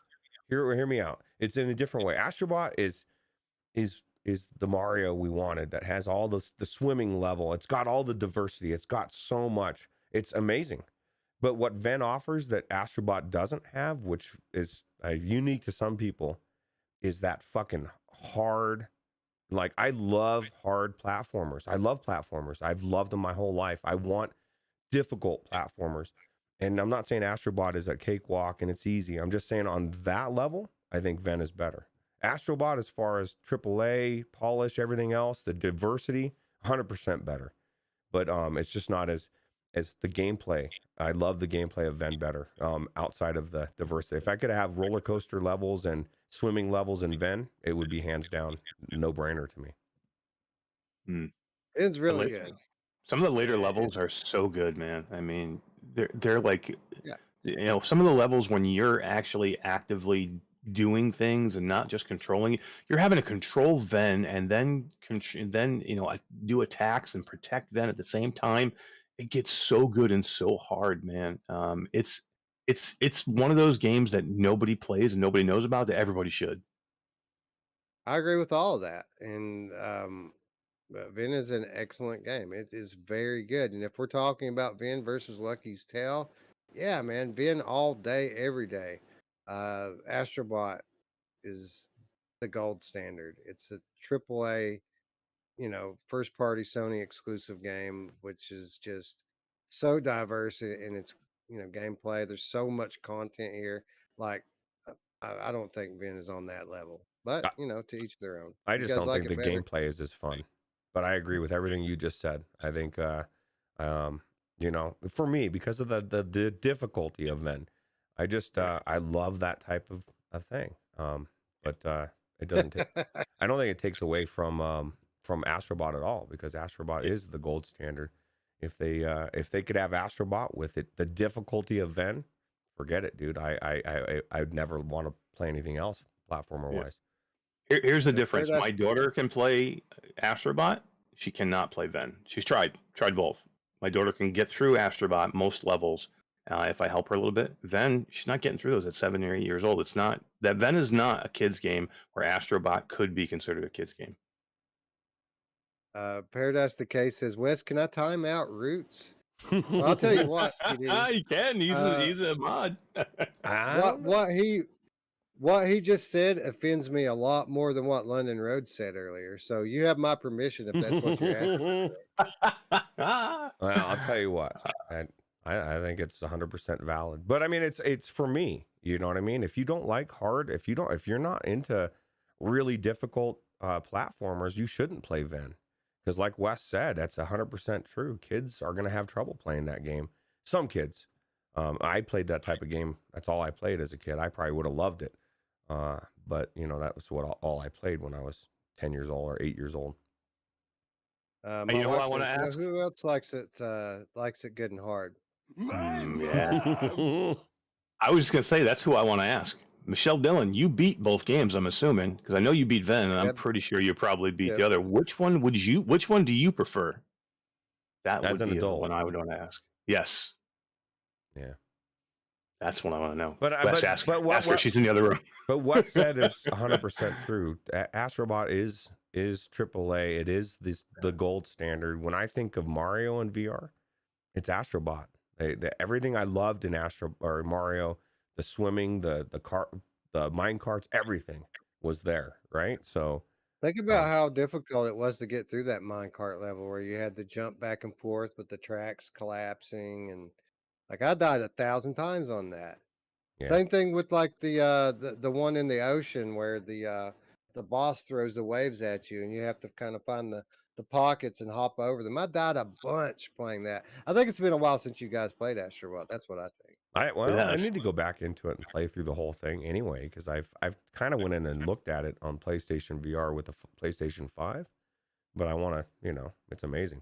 So vindication. So White says Vin. That surprises me. I think it's been a while since she's played Astrobot. Turning.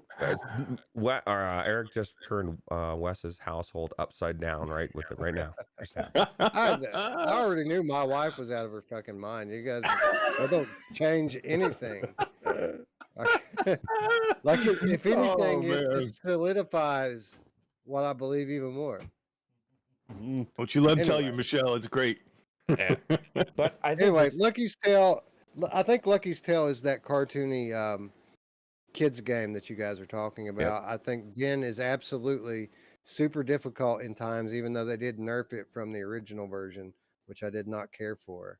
And I think Astrobot is a good happy medium in between the two. But the scope of the game and the diversity of the game and the production level and polish, I think that Astrobot's one of the top games in all of VR, not just top platformers. Yeah. Yep. Yeah. I want a sequel. I mean, that's how I want PlayStation VR 2. I want Astrobot 2. And me too. 99% sure we're getting it. But here's the thing telling you about, I'm sorry, go ahead, Wes. I was gonna say Delirium says the environments in Astrobot, like every level is unique Yep. from the last one, and you can't tell who's played through a couple of worlds and who hasn't, right? Yeah, it's Yeah, uni- it's a joy. It was so good that I didn't want to finish it. Remember, and main It's fan like didn't understand. 20 levels plus the boss fight. Mm, I mean, there's a lot, and all very different from one another.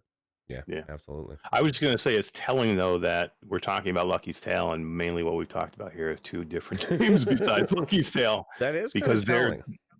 they're that much better Well, than the Lucky's question Tale. is, well, I mean, Lucky's Tale's very good for what it is, and I think that PlayStation is where it should have been all along. I think that this game, had it came to PSVR in 2016 instead of Oculus Rift, would have a much higher profile today and a much larger following, because it is kind of a kid's game. And Oculus Rift back then was not a child's platform, just the opposite. It was a bunch of 50-year-old dudes who had a lot of money that was buying VR in 2016. So, kind of an odd choice. Uh, Maybe not on the part of Playful, but on the part of Oculus to bring that kind of game in at that point, in VR's history. But the question is, April 2022, what was the PlayStation VR game of the month? And the only competition that Lucky's Tale had was Stride, which again is a game that's been out on PC for some time. Recently came to Quest. This is a parkour game that is developed by Joyway. Probably their first well-known VR release, even though it isn't their first game. They had games out before this. $20 on the PlayStation Store. Came out just a couple weeks ago on the 24th. Which I think it actually came out before that. Maybe they just did a weird thing where they updated the version. They added 2 more skins into it and raised the price up to $20. I think it was like 15 or 16 before. Joyway. But this is interesting. I'm gonna start off by saying I enjoy my time in Stride. I thought it was fun.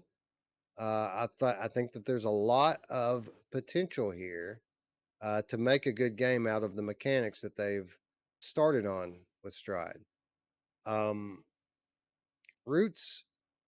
I kind of feel like this is a beta tech demo. Am I wrong?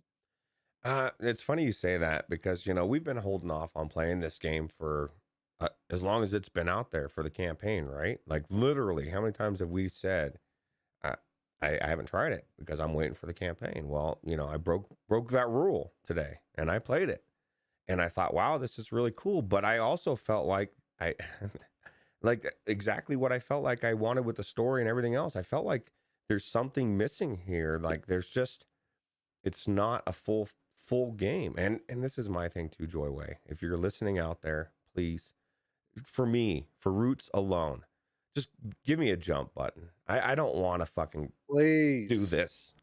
You know what I mean? I just want to hit my button. There's some things that you don't need to rethink. And jumping in any game, we know how to do that. We push one button and we jump. There's so many other things going on. I think that it's just unnecessary, but that's just for me. Maybe you leave it in there for all the people that really love it. It's Options. just options. Absolutely. Eric, I absolutely echo what Root says here. This game needs options. I get it if you're the type of player who wants everything to have that first-person VR mechanic to it. Some guys are like that. They want everything to be like that, and they hate doing anything with a button press.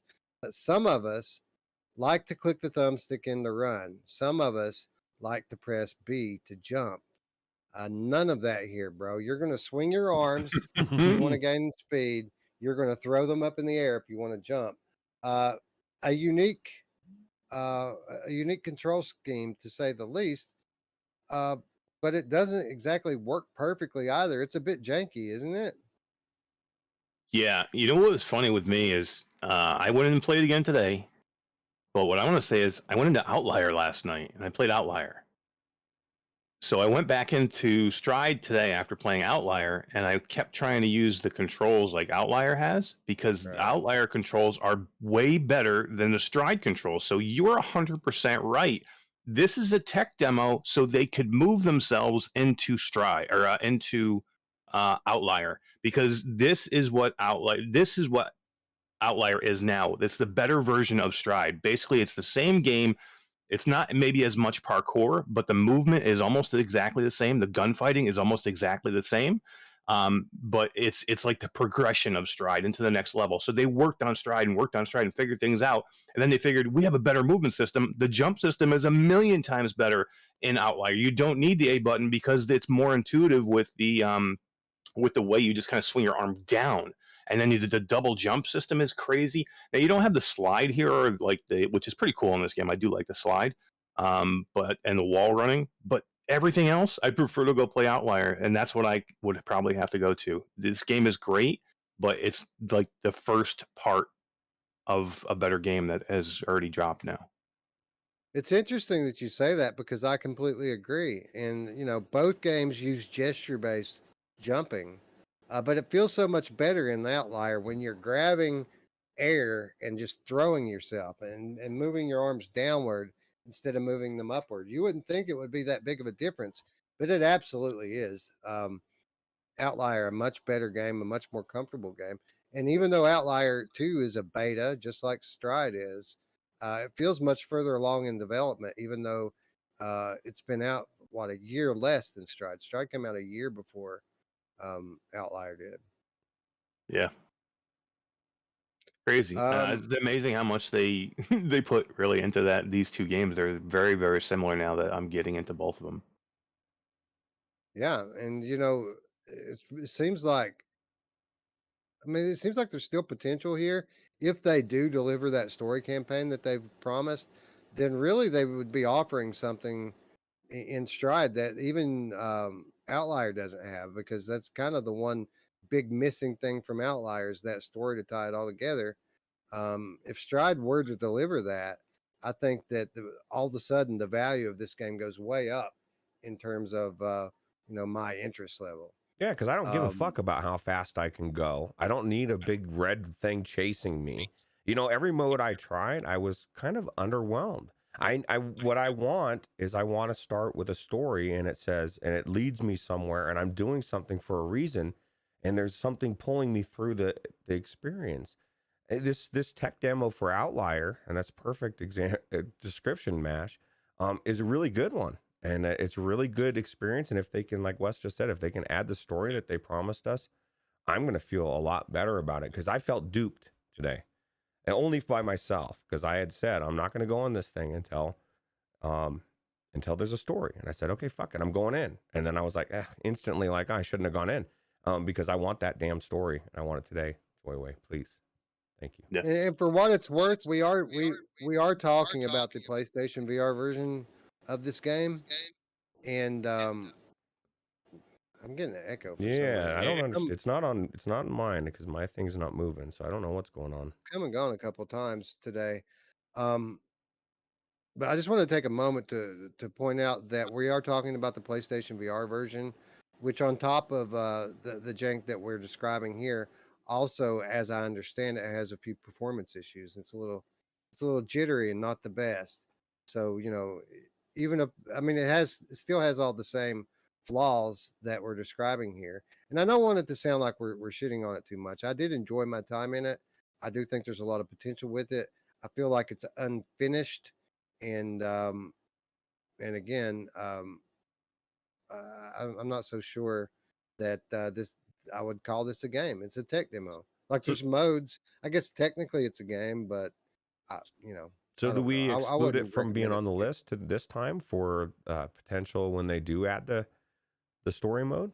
In 2020, in 2030, they'll have it ready, and we can put it on the fucking list. Yeah, this game's been out forever at this point. I'll say that if they deliver a story mode that's amazing, we'll just revisit it and put it back on the list a second time. right. And it's a games like PlayStation this, VR version. So yeah, I'm not so confident that we're going to see much evolution from this game. I think it might be right now what it's going to be, which is cool, which is fun. I'm glad that PSVR gamers have something new to play this month in these last days of the platform. But it won't be something that I'll be going back into and playing anymore. Yeah. Well, here's the good news. Outlier is getting better. It's getting Yes. better than it was, and right now I played both. I just played recently, one last night, one today. I want to go back in Outlier, man, because it's so much fun when getting in. Just being a roguelike, number one, it gives you more to do. It's like, again, story wise, there's not a lot of story there. We don't even know what the hell's going on in Outlier yet. I assume they're going to put something in there eventually, but you still don't know who the hell this guy is that you keep talking at the end of each run.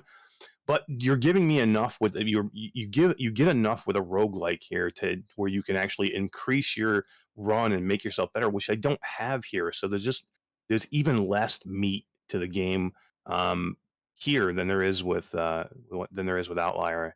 And that one, I think they're still working on it. It looks even better than it did before. It's starting to play better. There's still some bugs in there, but they're actively working on it like crazy, and I can tell just from, I don't know, how long ago did we check that one out, Wes? A couple months? Oh, yeah, it's Outlier. been a little while. Yeah, it's been a little while. But yeah, no, I loved it when well, I'm not going to say the first time I played it. The first time I played it was No, it was pretty rough. janky, Yeah. but the first time after like the official early access launch, I loved it. The gameplay is so fun in it. Um, and they do have a little way to go with it, but even if they never touch it again, that is a game I'll go back into and play more of because it's so fun. Whereas this, I feel like the game's color palette is a good, it's symbolic of what this game offers. It's a very vanilla game, right? Yeah, absolutely. And that what Outlier has is that gameplay loop. You're progressing, like Mash said. Every run is different. You're going to be building your run, and so like just from a dopamine level, you get something good, you get a little rush, a little reward, and you're happy, right? So it's designed to keep you in the game and be fun. This is designed to stay along and see how long you can survive, and to me, that's not very much fun. So I ask you, Roots, PlayStation VR Game of the Month, Lucky's Tale or Stride? I think one of them's. I mean, to me, this like I was telling Mash, it's a little bit easier this month for these decisions, but one of them is actually a game, and the other one is that you can play from beginning to end and feel good about, and the other one is something that's on its way to being a game you can play from beginning to end and feel good about. For me, anyway. So Lucky's Eric, Tale. what say you? Yeah, slam dunk with Lucky's Tale. Stride just not there. It's just not, like you said in the beginning, it's really is a tech demo. Yeah, that's I concur with both of you, and for what it's worth, the chat agrees with us. 67% of the vote going to Lucky's Tale. So there you have it. What was that racing game that you swung your arms on?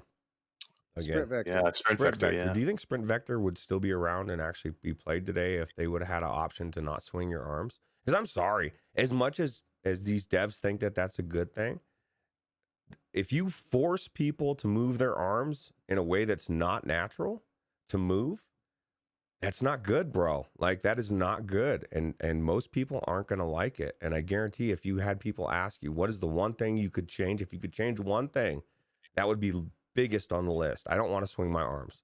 Number 2 would be I want to jump with a button for most people. So Bluebell says that was one of the reasons I held off on Stride. There's no color.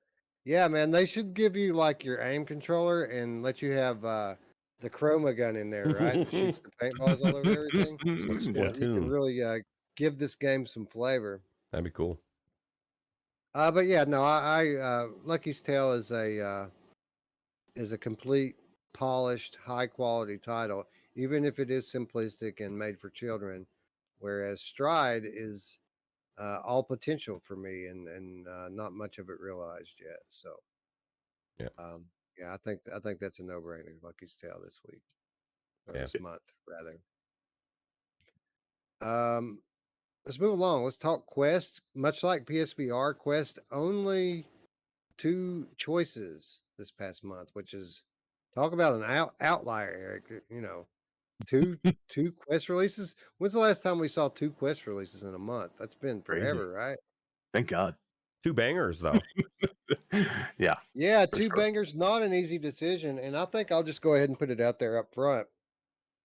whichever way we go on this, there's going to be a runner up. That's Like exactly. there's going to be a winner, and then there's going to be a second place honorable mention runner up. And for those of you who haven't watched our Game of the Month episodes before, the reason that we do Game of the Month is to determine nominees for the Game of the Year. So at the end of the year on the 2022 show, when we start talking about what the games of the year are, we have the list narrowed down to our Game of the Month winners, as well as any honorable mention runner-ups that we put in there. We recognize that some games may continue to get better over the course of a year, or as we have more time in them, our opinion might change. So when we have a close month or a close couple of titles, we take them both along by choosing a winner and a second place. And I think that's going to be the case with Quest. Whichever way we go, I think both of these titles are going to be in the talk at the end of the year for Game of the Year because they're both very, very good. Yeah, that's funny you said that because that's exactly when I saw those two. I was like, man, I don't know how it's gonna be a hard choice, but they're both so good that by the end of the year, they could be contenders for that Game of the Year, right? So, or at least Well, the let's start with conversation. one step at a time. Green Hell VR came out on the 7th of April, $30 from Incuvo, which is becoming rock stars at this point in the world of indie VR development. Incuvo always does solid work, almost always does solid work. Eric, Green Hell, a lot of the familiar things that we've seen before in VR survival games, uh, but some things that we don't typically see. Basically, or specifically, um, a heavy reliance on storytelling and some unique systems in play with regards to the actual survival element of the game. This is a game that I've had a lot of fun with. It's a game that I've went back to numerous times, Hmm. even after we covered it, which isn't something I typically say with regards to survival titles. What did you think about Green Hell? It's funny that you say that because I was just thinking the same thing. I'm like, I normally don't have time to go back to these games. Neither do you or Roots, but I was just thinking there was two games like this one and um, Song in the Smoke, and I really never had a a thought that I wanted to go back in the Song and Smoke. I thought I had gotten what I needed to get out of it, and I didn't really feel like I wanted to go back. Green Hell, I'm different. I would like to go back to it. I was just watching the trailer again, and I'm like, man, I want to get back in there and spend some time in there. And this is one of those games that's going to take you some time to get through, just because you've got to do so many things in here. But I feel like I want to get back in there and play this game. So to me, I think it's for me. I think I liked it better from what I played than Song in the Smoke, and that's a mark of a great game. If I want to go back in it, and I got to figure out how to find time to do it, I'll do that. I think it's going to be. I think it's a good game, and I'm really looking forward to it. Yeah, I'm not ready to give it that trophy yet and call it the best survival game, which is what I kind of feel like Song in the Smoke is. But I get it. A lot of people like that realism, and this game really offers that. Roots, for me, with this is a game that I've been back into probably 5 or 6 times now, and now I'm starting to get to the point where I'm struggling a bit with should I go back into it on Quest Mm. or should I just wait because this game's coming to PC this month? Oh God. Um, yeah. What are your thoughts on Green Hell? Did you enjoy it like Eric and I did? This is another thing I would add to you what you said, Eric. The caveat. Um, it's also a game that we're not. This is not my genre. It's not your genre. It's not really Wes's genre, right? Survival. I don't like survival. I hate survival. I kind of was the same way with Song of the Smoke, just because the whole appeal of it was just that this is so bizarre, and you need to get through this to figure out what's going on and everything. And at the survival aspect, I didn't really care. I didn't want to go back too much into it. Whereas this, because it is more realistic, and the way that they did this to make it easy, You know, like I want to survive, but I don't want to have to figure everything out. The book is amazing. You know what you can do. It's right there. You know what I mean? It just makes it, for me, it makes it better because I'm not having to try to figure out all this extra crap on top of everything else. And I'm watching this trailer and it looks so badass. Like, you really are going to have to try to survive this game, right? Like, there's a lot of shit going on, a lot of it, animals attacking you. Maybe not so much where, you know, Song of the Smoke, you're afraid to go to sleep, or for the dark, you're afraid of the dark. But I haven't got that far into this game till maybe I will be this as well. But this has got real physics as well, right? I don't think that's even more than in Song of the Smoke. This is just a really well-made game. Yeah, the physics in this game are amazing. You can count on one hand the quest titles that display this level of technical prowess with regards to in-game physics. It's really good. Um, and again, it's captivating. Not only the story, but the world. It's just fun to play, in spite of the fact that it's fucking hard. It's really hard. I think you guys might be playing on an easier level than me, though, because the book doesn't tell me everything. There's a lot you do have to figure out on your own. And when I was reading a comment, Daniel Katz says, I still haven't finished it. Slowly progressing on hard with no guide. So maybe that's it. Maybe Maybe. I'm on a different difficulty level than you guys are. It tells you some things, but like if I find like different herbs and medicinal things, like I don't know what they do till I eat them, Yeah. which puts you in a bad way very quickly testing things out. Once you get sick, it's kind of a snowball downhill in this game. Yeah. Anyway, it's really fun, and I would say that this hands down would be the Quest game of the month if it weren't for Cities VR, which just came out a few days ago from Fast Travel Games. This is the VR adaptation of City Skylines into VR.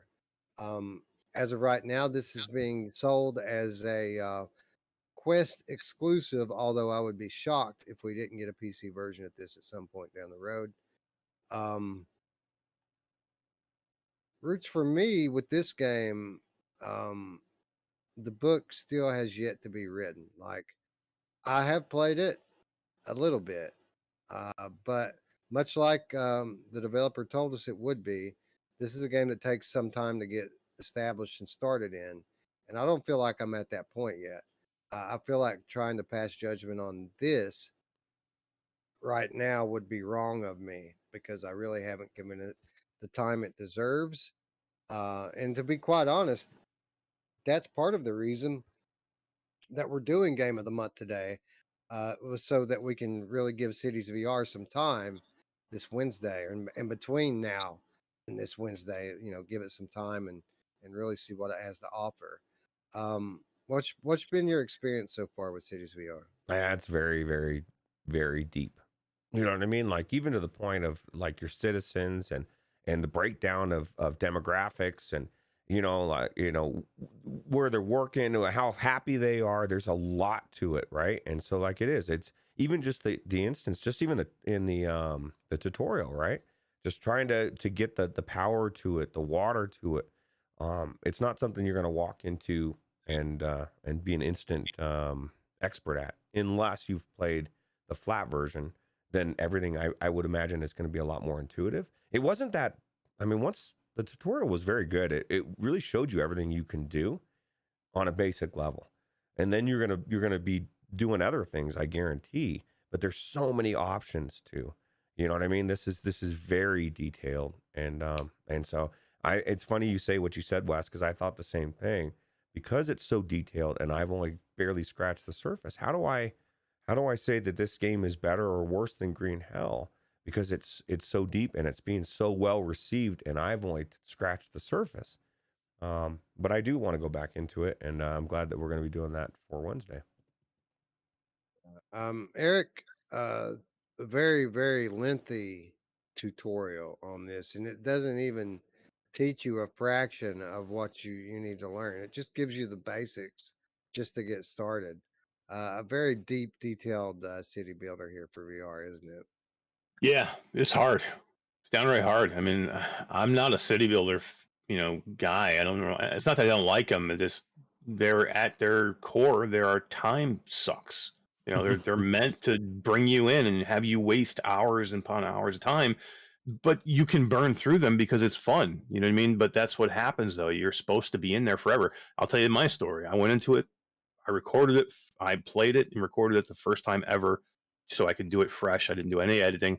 I had to restart my city 3 different times, man, Yeah. because you do things wrong. You know what I mean? You put things wrong, and you get so far in by the time you figure out that you've done things wrong that I'm like, I just need to start over at this point because to try and fix what I've already done wrong, it would take me, it would take all my money that I already have. So I wouldn't really be able to progress. It would take me longer. So I just ended up starting over, and I did it 3 times where I had to start over. So this is a hard game, but it's fun. I probably only really needed to record an hour to get my stuff done that I wanted to do. I played for probably 4.5 hours because I had fun and I didn't realize I was in there for that long. So I mean, it's really really good. It's done really well. The UI is fantastic. It looks good. It doesn't look as good as maybe what I thought it was going to look, but it still looks really really good.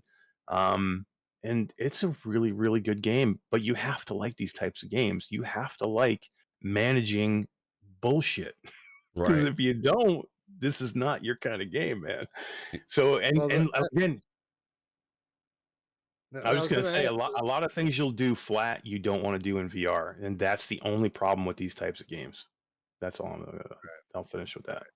I wanted to kind of ask a question that's more of a rhetorical thing than an actual question, because you're right. This game is all about management. It's about city management. And you said that you started the game over 3 times because of basically mismanagement due to inexperience. My question is, maybe that's part of the game. Maybe they expect you to get in there and realize that you've done wrong. And part of the game and part of the challenge is trying to right that wrong without starting over. Right. And that's a maybe. I don't know. Maybe it is a game where the optimal way is to do everything perfectly on your first playthrough. But I'm more inclined to think that maybe making mistakes, just like any real life mayor, that's kind of part of the challenge and part of the game, is finding unique and creative ways to correct them without your city falling to rubble. I think if you love managing cities, if you love this type of game, you're gonna love this game. Like, you know what I mean? If this is your jam, it's gonna blow you away. You know what I mean? And even myself, it's not my jam, but I did play, Sim City and some of those games back in the day. But I'm like Eric, man. It's like once you figure out what's going on and you start to build and you start to get an investment, you've got your power plan up, you got power, houses are popping up, you're building businesses, people are getting angry because of traffic or whatever the thing is. It's a sign of a good game that if you can go in there with the intention to spend an hour in there and you come out 4 hours later, like walkabout mini golf or whatever it is, that's a sign of a really good game. And even though it may not be my jam, it makes me want to go back in there. I'm actually looking forward to going back in and messing with my city. And I mean messing with it, because my citizens are going to be fucked. So basically, you know, TBA, there's much more to come on this game. Be sure to tune in this Wednesday to Strangers in the Night, as this is one of the things that we're going to be discussing after we've had more time with it. So for me, it's kind of impossible to pick a game of the month. If you held my feet to the fire, I would say Green Hell would be the winner and Cities VR the runner up. But that's only because I've played Green Hell more than I've played Cities. Um, so I don't really know. I don't feel like I should vote. Roots, how do you feel about it? Well, I'm kind of the same way, man. Like I played a lot more into Green Hell. It's more, even though if I had to choose between the two genres, which is my type of game, I'd say the survival game is more my type of jam than this. So I would lean more towards Green Hell as well. So, but I part of me wants to take the easy road out and say they're both the same. I love them both the same. Right, right. Eric, what do you think? I think they're both really done well. Again, this is a hard decision. I'm probably going to lean towards Green Hell just because I think there's more there, gameplay wise. It's got a story. It's picking between two great games. It's tough to do. I'm just trying to figure out small things I could pick, and that's maybe the only one thing I can actually say about Green Hell. And it freaking looks fantastic on the Quest, dude. I mean, for that alone, I'm gonna Mm. probably pick that. And I have And Cities disappoints me a little bit compared to what they showed originally. This is not what we saw, and I don't know if they showed us, CGI before, or if they showed us PC footage or not. But this looks more like another Cities game that's coming out soon than what they touted it was going to be, a few months ago. Yeah, it did feel kind of a little bit like a bait and switch. I think that might be the PC version. I don't know. That's what Yeah. I was thinking too. And to answer your question, Wes, earlier about Green Hell, I'd wait because, like Wes or Mash said, it's so beautiful in the Quest, but man, your Reverb G2 is calling, and the PC version is going to be phenomenal. And it's this month. We're not talking 6 months down the road, and we've got mods to play, so you got an excuse to not go back in there. Right, and it's not like it's going to be a reskin either. It's going to be a different version, like a legit PC version for that game. So Yeah. looking forward to revisiting it. I just asked the question because it's a time commitment, and I don't. How far do I really want to go in the Quest version, and then have to start all over again with the PC one, which is probably going to end up being the version that I prefer to play. Yeah, that's why I lean towards PC versions on everything anyway. If you have the option, just because I know that I'm if I have the choice, I'm always going to want to pick the PC version because I can still play it wirelessly. There's no advantage to playing the Quest version for me.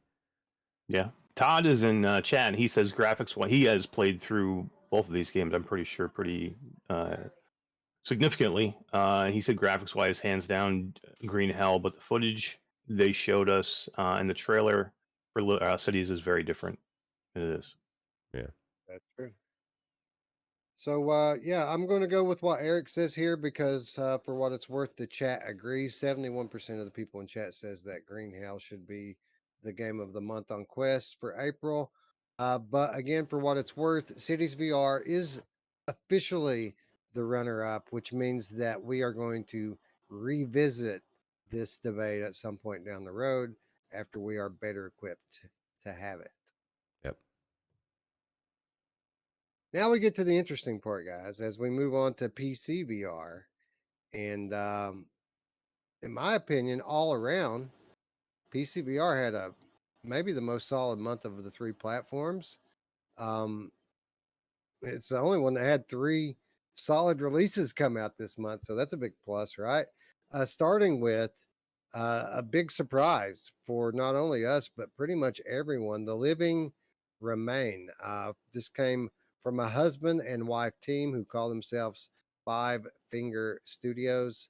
$20, available on Steam and Viveport. Well, no, maybe not Viveport. On Steam, and came out on the 5th of April.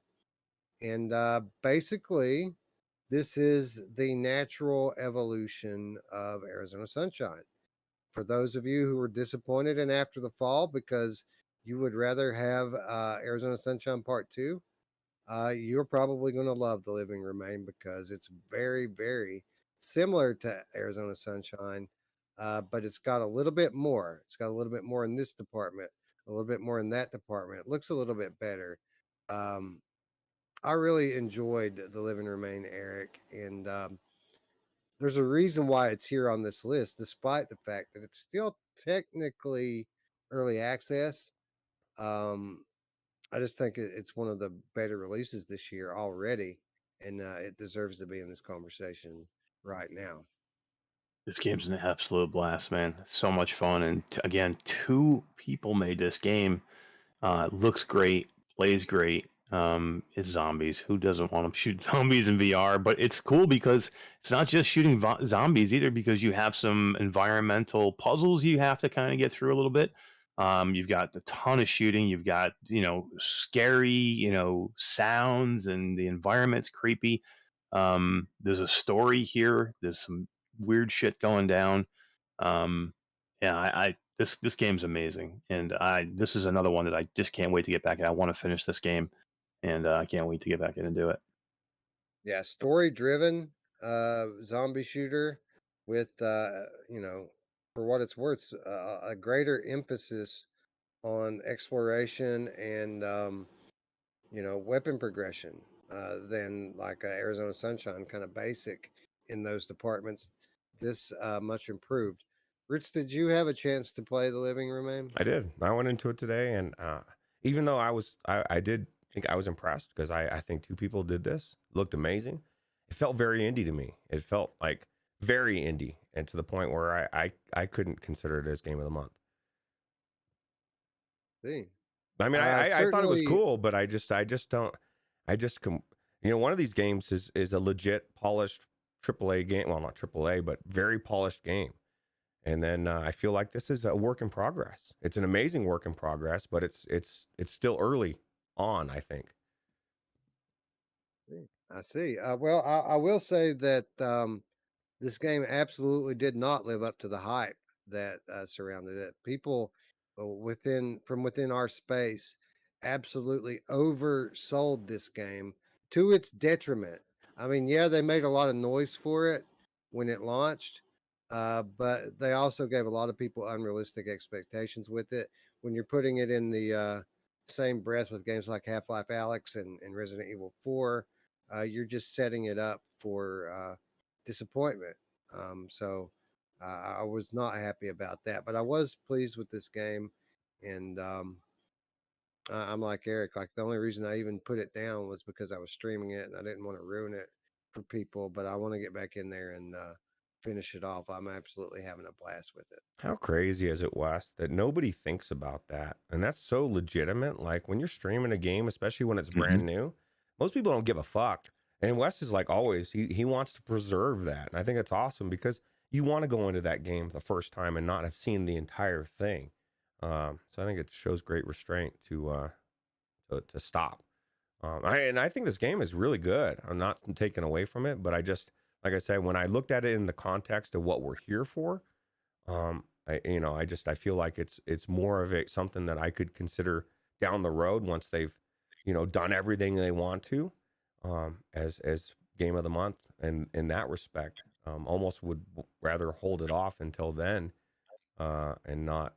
I guess it just depends on how you look at it.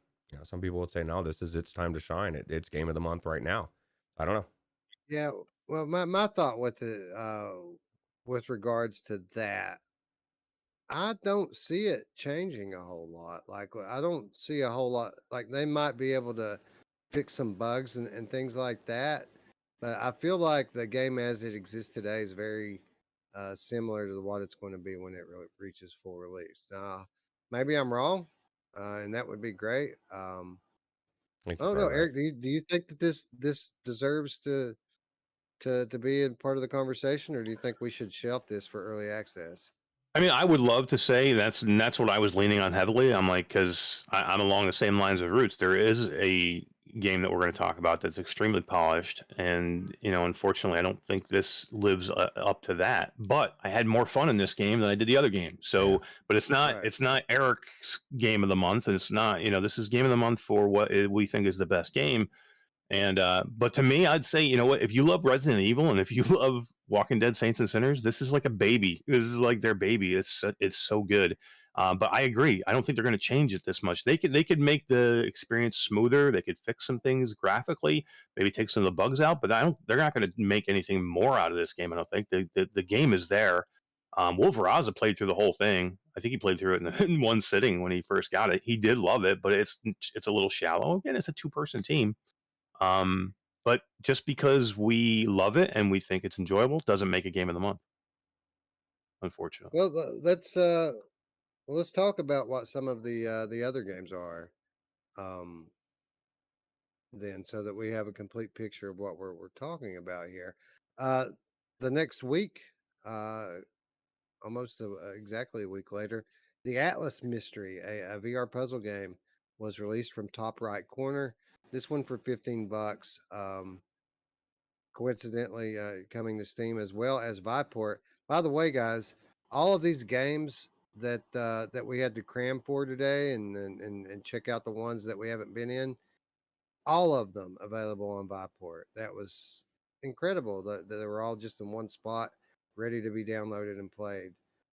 Viport Infinity, still the best deal in VR gaming. You should check it out immediately. Absolutely. Yeah. But They were the winners. They were the winners of the month. Viport, and the Viport people have Yeah. that subscription. for sure, and it's only going to get better this week when Fract releases. Yeah. Crap, dude. Yeah. Anyways, Roots, the Atlas Mystery, a very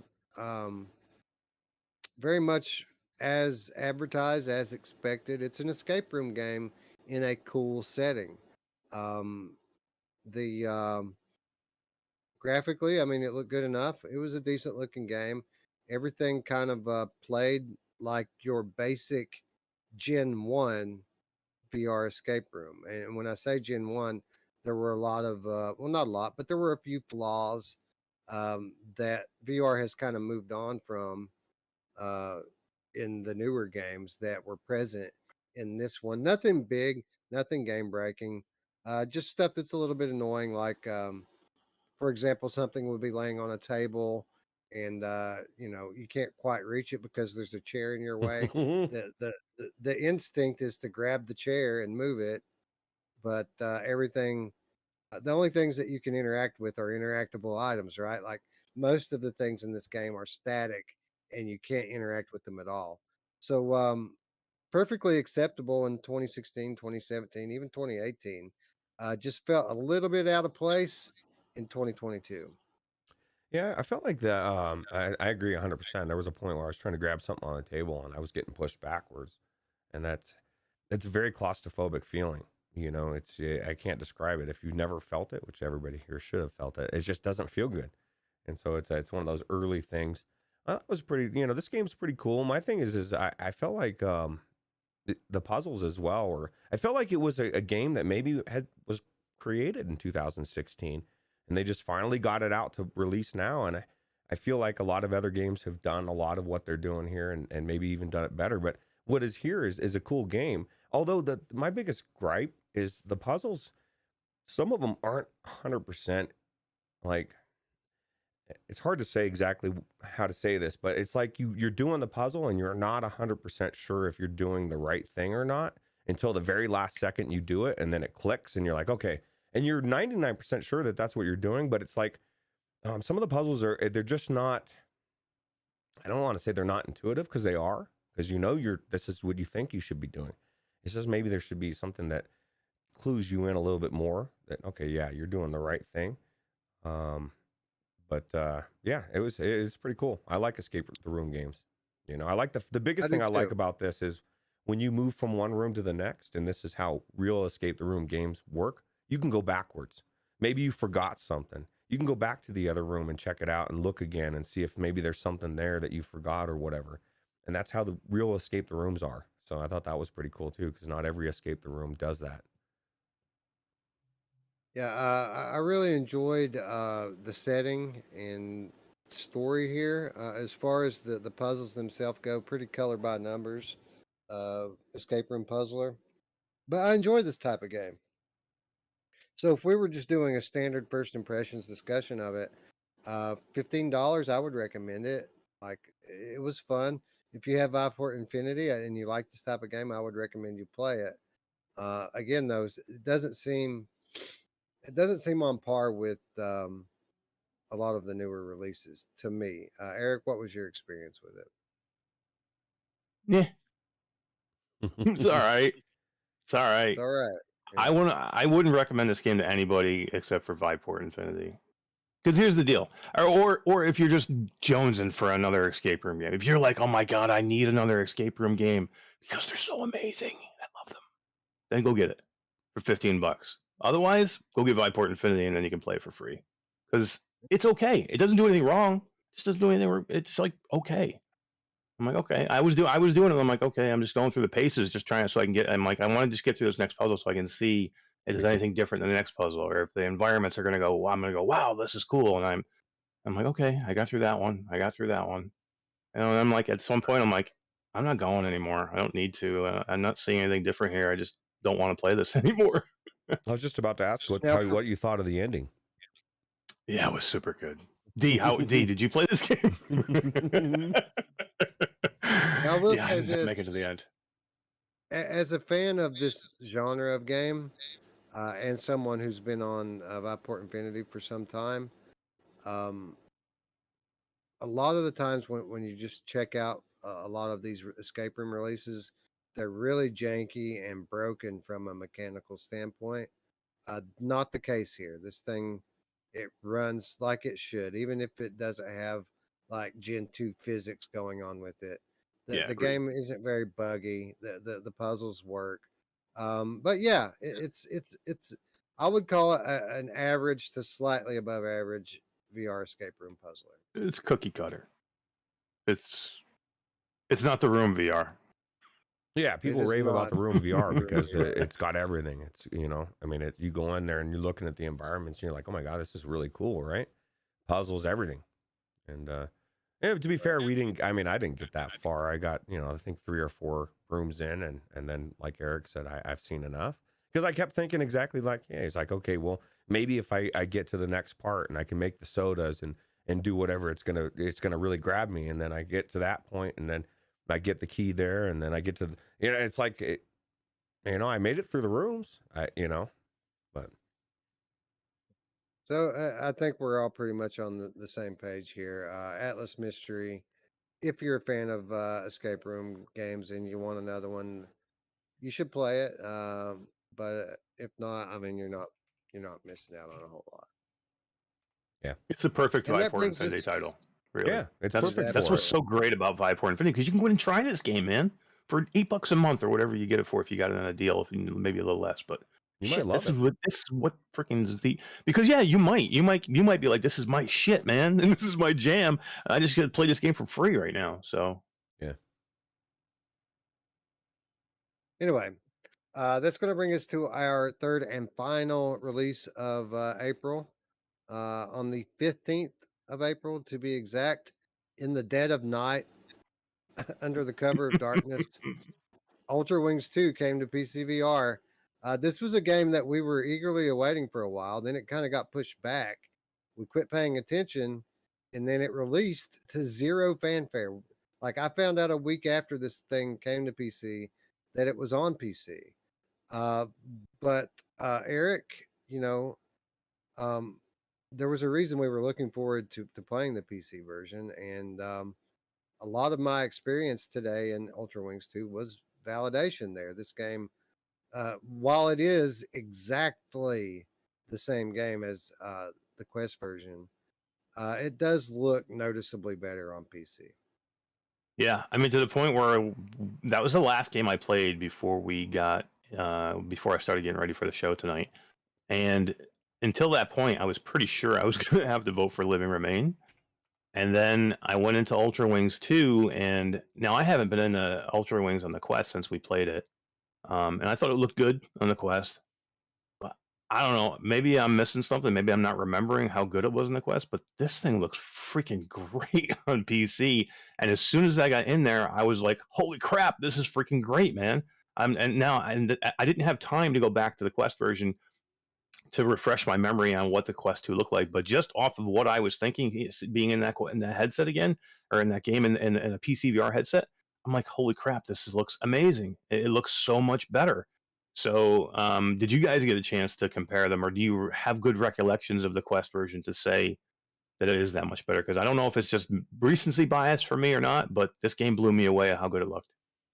I didn't go Um, back in, but to Quest, but I thought the same thing, man. I was like, man, let's put it this way. You know, I finished all the way up and got to the jobs part where I could go and do extra stuff. I didn't get that far in the Quest. I really had a lot of fun flying around this environment, these circles, or just whatever the missions are, and I thought it was super cool. Yeah, as far as the graphical improvements here, I do have a good recollection of what the game looked like on Quest. It's a real improvement. It's a real marked improvement here in many areas. Now, I will say this: it isn't a complete redesign, uh, standalone PC version that was built by itself. Kind of like we're going to see with Green Hell. You know, there's a PC version and a Quest version. This is still the same version of the Quest version, as the Quest version. So the improvements. Well, let me just. I'll explain it this way: the geometry of the world is exactly the same. Like everything has the same shape. It isn't like a more detailed contoured thing because of all the extra polygons that they put in. That's not why it looks better. The the the detail and resolution on the wallpaper that they put over their world is much more highly detailed.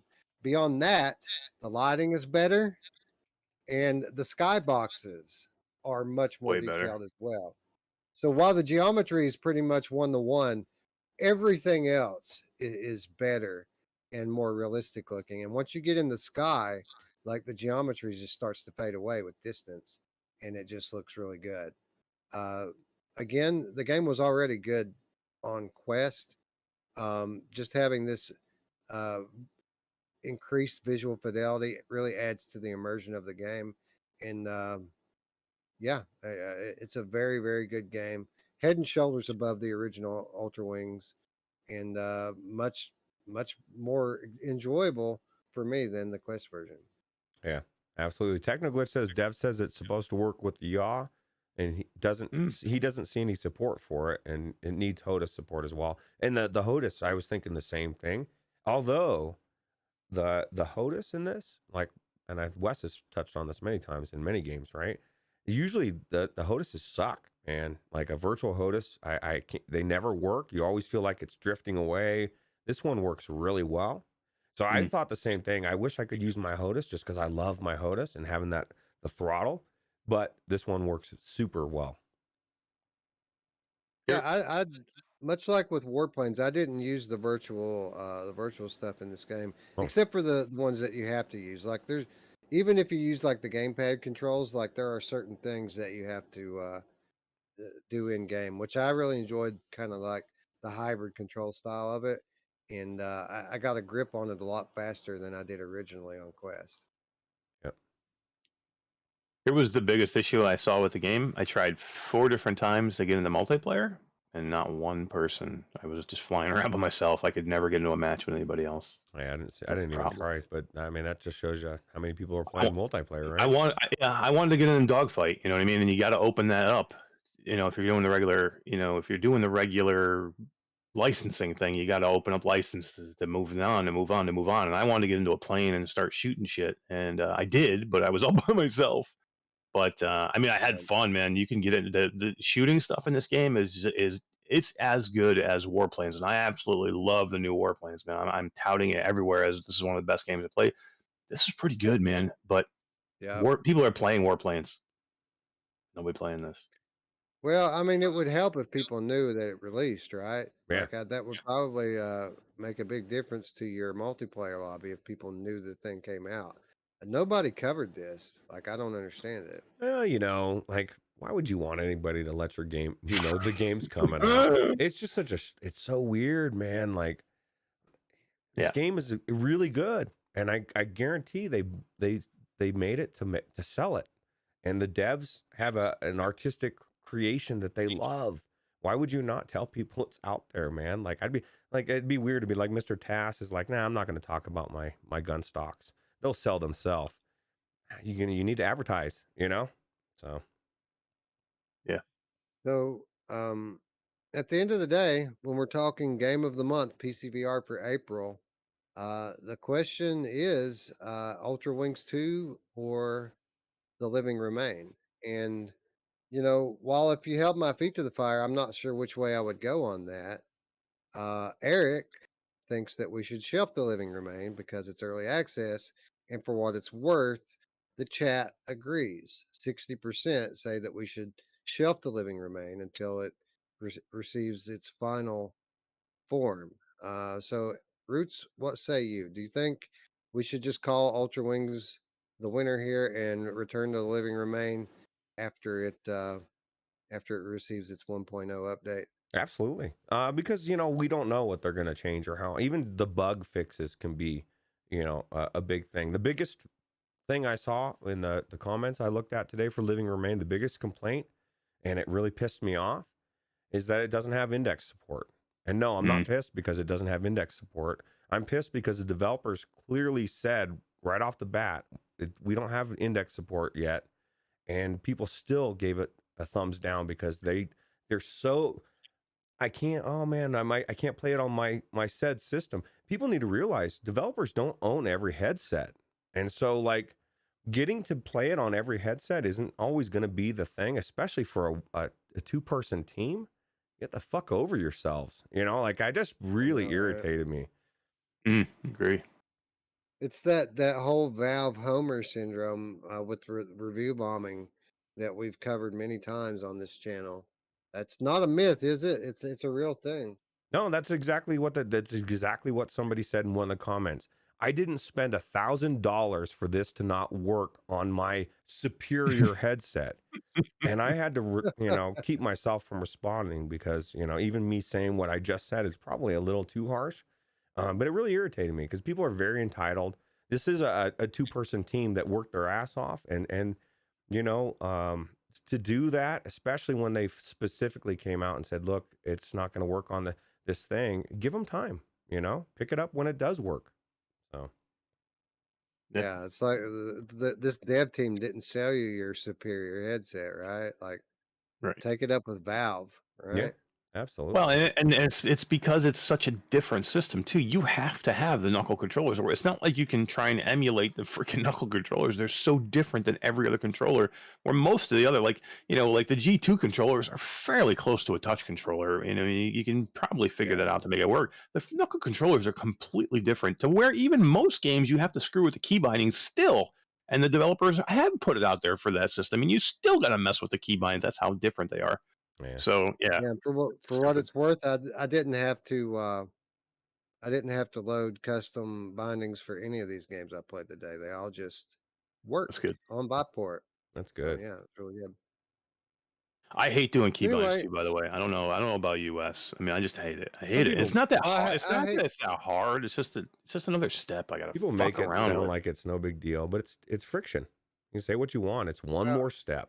it depends. It depends on what you're talking about. If you're talking about going in and editing key bindings, yeah, I won't Right. do that. Screw that.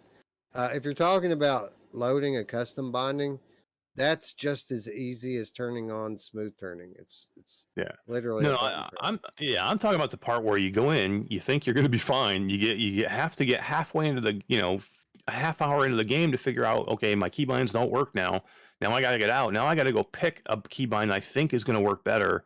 And then you end up finding, okay, that's not exactly what I want. Then you end up having to edit your own keybinds anyway. That's what I hate. I don't if I can just Yeah. go in there, if I see somebody else's keybinds in there that I know, I'm like, oh shit, I'm getting that keybind because I already know they do it. And there are some good ones out there that do it for all of them that you can just pick, but sometimes you got to figure it out before you can even get to point. That I think what you just said is a testimony to exactly what you were saying about the Valve Index controllers, because this has not been my experience. Like, I've never had to go through all this crap. Like, for me, it's always been, you know, there's been a couple of games where I couldn't find a key binding, but not many. Uh, Most of the time, I just go in, I click on custom, a list pops up. You can see which one has the most downloads on it. You click that one and it works. That's been my experience. I've never had to manually edit thing or try multiple different ones. Like, it's never been that difficult for me on the G2. Yeah. Yeah, I'm constantly having to change them with index. It sucks. Weird. Yeah, well, again, I think a lot of it has to do with the fact that my controller looks just like a touch controller with a big ring Right. on it. You know. Yeah, it's the contextual grip I think that screws them up the most because you don't know until you get into the game if it's going to work or not, or how well it's going to work, or because you can't toggle it on and off a lot of times, or they don't do it right to toggle it on and off. So it ends up being a pain in the ass. Well, I could understand that. That would probably piss me off too. Anyway, I think that's going to wrap up our show for this week, guys. We've got Game of the Month done. So what does that mean? That means we're going to be able to deep dive on Cities VR, and then do have a nice comparison discussion between Fract PC and Hell Fract PlayStation this Wednesday. And then who else knows? Who knows what else might pop up between now and then? Maybe we even have a chance to get into one of these mods.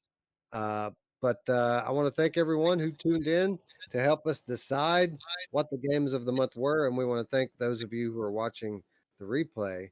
We know you're out there. We love you too. If you're new to the channel, again, hit the big red button, subscribe, and don't forget to ring that bell so that you can stay up with all of our content as we go into Mod Month number 2, May 2022. It's going to be a blast. You're not going to want to miss it. For those of you who want to do a little something extra, like our friends Felipe and Mickey here, you can do so by supporting us on Patreon, where for as little as $3 per month, you will get access to our weekly show notes. You'll get insider updates, exclusive content, all for less than $1 per week, and you get peace of mind knowing that you did all you can do to help our community thrive and grow. So thanks a lot to all the patrons out there. Thanks to the newbies, the old ones, and those of you who are considering. We appreciate all of you. Yep. Last but not least, we want to invite you all to join us in our home, which is the Virtual Strangers Discord server. We are in there 24/7, talking VR, talking flat games, talking live, playing multiplayer, you name it, we're doing it in there. We invite you to do the same. You'll find a invitation link in the description down below. What are you waiting for? Come on in, come home. Yep. Anyway, with that said, friends, I'd like to thank you all once again for watching. For Ruuts and Eric, I'm Wes. We'll see you on Wednesday, friends. Probably Tuesday. Bye now. Take it easy. See you later.